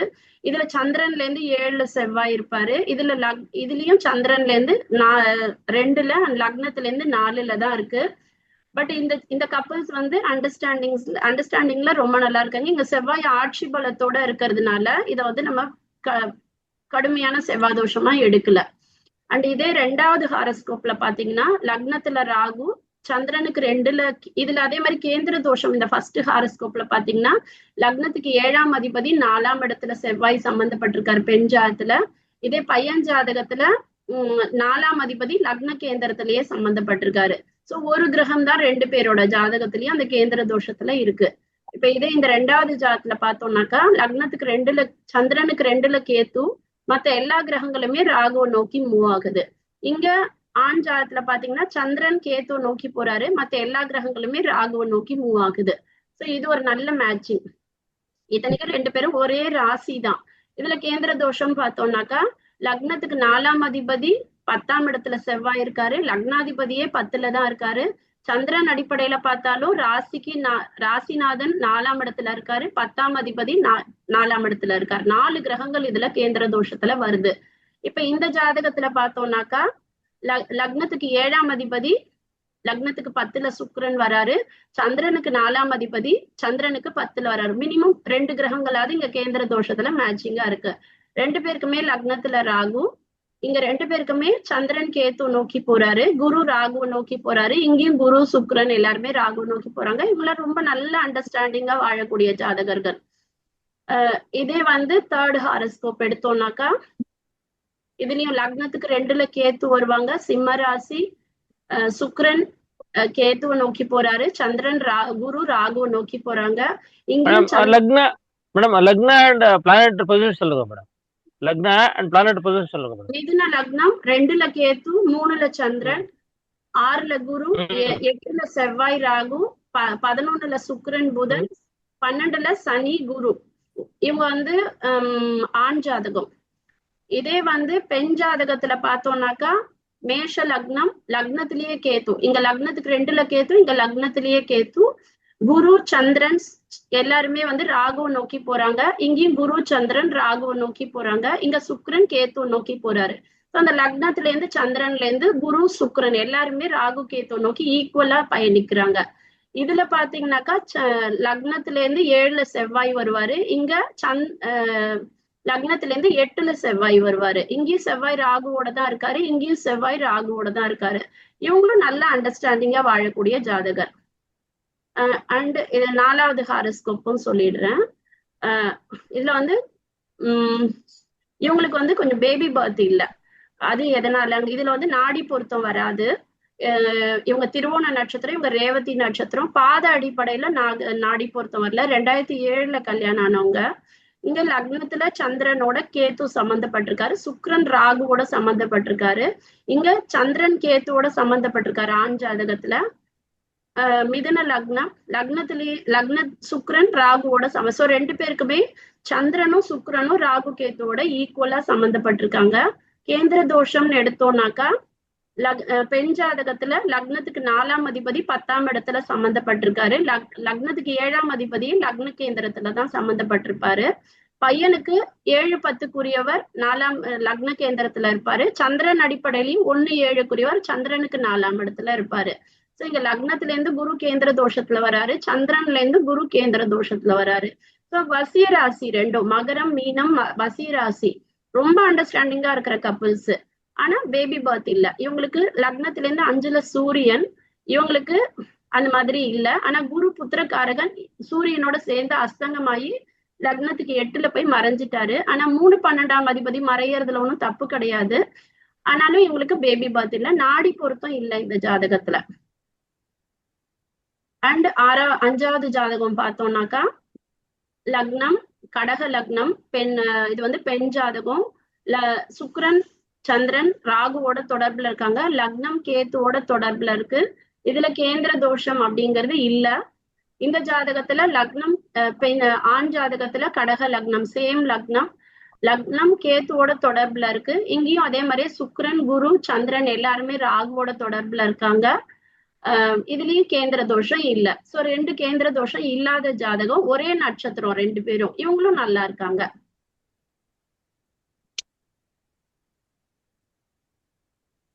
லாஸ்ட் 6வது ஜாதகம் பார்த்தோம்னாக்கா கன்னி லக்னம், சந்திரன் துலா ராசி சித்திர நட்சத்திரத்துல இருக்காங்க. இவங்களுக்கு சந்திரன் குரு சுக்கிரன் லக்னம் எல்லாமே ராகுவை நோக்கி இருக்கிற ஜாதகம். இங்க இதே ஆண் ஜாதகம் திருவோண நட்சத்திரம், லக்னம் சுக்கிரன் சந்திரன் எல்லாருமே ராகுவை நோக்கி போற ஜாதகம். இங்க ராகு வந்து பெண் ஜாதகத்துல லக்னத்துக்கு 3ல ராகு இருக்காரு, சந்திரனுக்கு 2ல ராகு இருக்காரு, சுக்கிரனுடைய ராகு இருக்காரு, குருவுக்கு 2ல ராகு இருக்காரு.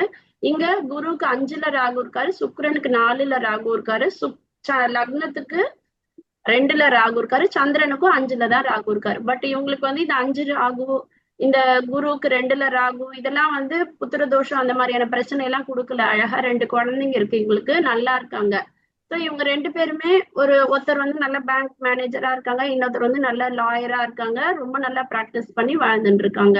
ஸோ இப்ப நான் காமிச்ச இந்த 6 உதாரண ஜாதகங்களே எதுக்காக நம்ம இவ்வளவு ஜாதகம் காமிச்சோம் அப்படின்னாக்கா, இந்த அளவுக்கு வருமா ராகு நோக்கி கேத்து நோக்கி ஜாதகங்கள் மேட்ச் பண்ண முடியுமா, இதெல்லாம் ரொம்ப டஃப் அப்படின்னு சொல்லிட்டு விட்டுறக்கூடாது அப்படிங்கிறதுக்காக தான் இத்தனை ஜாதகத்துல கிடைக்கும் போது நம்மளுக்கு கிடைக்கும், அது மாதிரி பொறுமையா பார்த்து பொருத்தம் பார்க்கணும் அப்படிங்கிறதுக்காக தான் இத்தனை உதாரண ஜாதகம் சொல்லியிருக்கேன். இது வந்து ஜஸ்ட் ஒரு புக்ல வந்து இப்போ எந்த 7th பிளானட் இப்போ வென் தேர் ஆர் செவரர், இப்ப நிறைய திருமணம் நடக்கிறதுக்குரிய காரணமா ஒரு 7ஆம் அதிபதி கேந்திர தோஷத்துல ஏழாம் இடத்துல ஒரு கேந்திர ஸ்தானாதிபதி சம்பந்தப்படும் போது அந்த இடத்துல நிறைய திருமணம் நடக்கிறதுக்கான வாய்ப்பு இருக்குங்கிற மாதிரி மட்டும் இந்த எக்ஸாம்பிள்ல இருக்கு. இப்போ when the lord of the 7th bhava occupying a kendra or kona is in the own exactlation or friendly sign or is aspected by the lord of the 10th bhava, the person born will be associated with many wives. நிறைய திருமணம் அவங்க கலத்திரத்தோட அவங்க இருப்பாங்க. அப்படி கேந்திரத்திலயோ கோணத்திலயோ இருந்தாலே வரும் அப்படின்னு போட்டிருக்கு 7th பாவா பிளானட். ஆனா இது கோணத்துல இருக்கும் போது நடக்கிறத விட கோணத்துல இருக்கும் போது லவ் மேரேஜ், இல்லீகல் கான்டாக்ட்ஸ் அந்த மாதிரி நிறைய விஷயங்கள் நடக்கிறது, இல்ல ஒரு மனைவி இறந்து இன்னொரு மனைவி திருமணம் ஆகுறது, அந்த மாதிரியான பிரச்சனை எல்லாம் வருது. ஒரு கேந்திராதிபதி இன்னொரு கேந்திரத்துல இருக்கும்போது திருமண தடை ஏற்பட்டு விவாகரத்து மாதிரியான பிரச்சனைகளோ பிரிவுகளோ ஏற்பட்டு இல்ல லவ் ஃபெயிலியர் மாதிரியான விஷயங்கள், என்கேஜ்மெண்ட் ஃபெயிலியர், கல்யாணத்துக்கு முன்னாடி கல்யாணம் தடைப்படுறது, அப்புறம் திருப்பியும் ஃப்ரெஷ்ஷா பார்த்து அலைன்ஸ் பார்த்து மேட்ச் பண்றதுங்கிற மாதிரியான விஷயங்கள்லாம் இந்த ஒரு கேந்திராதிபதி இன்னொரு கேந்திர ஸ்தானத்துல இருக்கும் போது நடக்குது. ஸோ இந்த பாயிண்ட்ஸ் எல்லாம் படிச்சு பாருங்க. இந்த எக்ஸாம்பிள் ஹாரோஸ்கோப் மாதிரி அவங்கவுங்க கிட்ட இருக்கிற ஜாதகங்கள்ல நல்லா இருக்கிற ஜாதகம், ஒத்துமை இல்லாத ஜாதகம், பிரிஞ்ச ஜாதகம், இல்ல என்கேஜ்மெண்ட் ஃபெயிலியர் ஆன ஹாரோஸ்கோப்ஸ் எல்லாத்துலயுமே இந்த பாயிண்ட்ஸ் அப்ளை பண்ணி பாத்தீங்கன்னா உங்களுக்கு ஈஸியா அண்டர்ஸ்டாண்ட் ஆகும். இந்த பாயிண்ட்ஸ் எல்லாம் எல்லாருக்கும் ரீச் ஆயிருக்கும்னு நினைக்கிறேன். ரொம்ப தேங்க்ஸ்.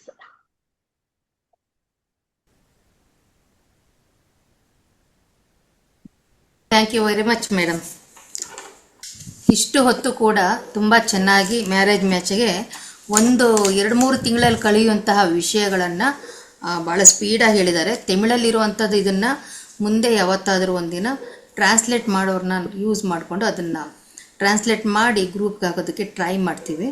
ಈಗ ತುಂಬ ಸಮಯ ಆಗಿರೋದ್ರಿಂದ ಇವತ್ತಿನ ಸೆಷನ್ಸನ್ನು ಇವಾಗ ಕ್ಲೋಸ್ ಮಾಡ್ತೀವಿ. Indumati madam once again thank you very much. ಇಲ್ಲಿಗೆ ನಾವು ಈ ಕಾರ್ಯಕ್ರಮವನ್ನು ಕ್ಲೋಸ್ ಮಾಡ್ತಾ ಇದ್ದೀವಿ. ನಾಳೆ ಮತ್ತೆ ನೀವೆಲ್ಲ 8 ಗಂಟೆಗೆ ಭೇಟಿ ಆಗೋಣ. ಎಲ್ಲರೂ ಧನ್ಯವಾದಗಳು. Thank you, madam. The concept of matchmaking is very good. The conditions, more reference to the Rahu Ketu and the 5th house and the combinations is well explained. And yes, exactly it matches with the conditions for matching with Rahu Ketu is most important. Thank you. Meghana can share with the details in English translation. That will be helpful to our Karnataka astrologists and students. Record ಹಾಕಿದ್ಮೇಲೆ ಎಲ್ಲರೂ ಕೂಡ slow ಆಗಿ ಅದನ್ನ ಕೇಳ್ಕೋಬಹುದು. ತುಂಬಾ slowly they can understand. That can be translated also. The voice can also be translated, and even the screen can be translated, and we can share it later. Okay, sir. Very nice. On behalf of the Federation, I thank you very much for sharing your knowledge in this particular women's conference session. Thank you, madam. ரொம்ப நன்றி madam. ரொம்ப நல்லா இருந்துச்சு. நான் கர்நாடகா ரொம்ப நல்லா இருந்துச்சு session. Thank you ma'am. Thank you so much. Thank you sir. ತುಂಬಾ ಧನ್ಯವಾದಗಳು ಮೇಡಮ್. ಹೊರಗಡೆ ಥ್ಯಾಂಕ್ ಯು. ಒಳ್ಳೆ ವಿದ್ವಾಂಸರನ್ನ ಕರೆಸಿ ನಮಗೆ ವಿಶೇಷವಾದ ಔತಣ ಬಡಿಸ್ತಾ ಇರ್ತಕ್ಕಂಥ ನಿಮಗೆ ಹೃದಯಪೂರ್ವಕ ಧನ್ಯವಾದಗಳು. ಫೀಡ್ಬ್ಯಾಕ್ ಏನಾದ್ರೂ ಇತ್ತಾ ಇವತ್ತಿಂದು? You can just share it. You can share it so that tomorrow we can just follow up and we can complete it. ತುಂಬಾ ಚೆನ್ನಾಗಿತ್ತು madam. Thank you so much.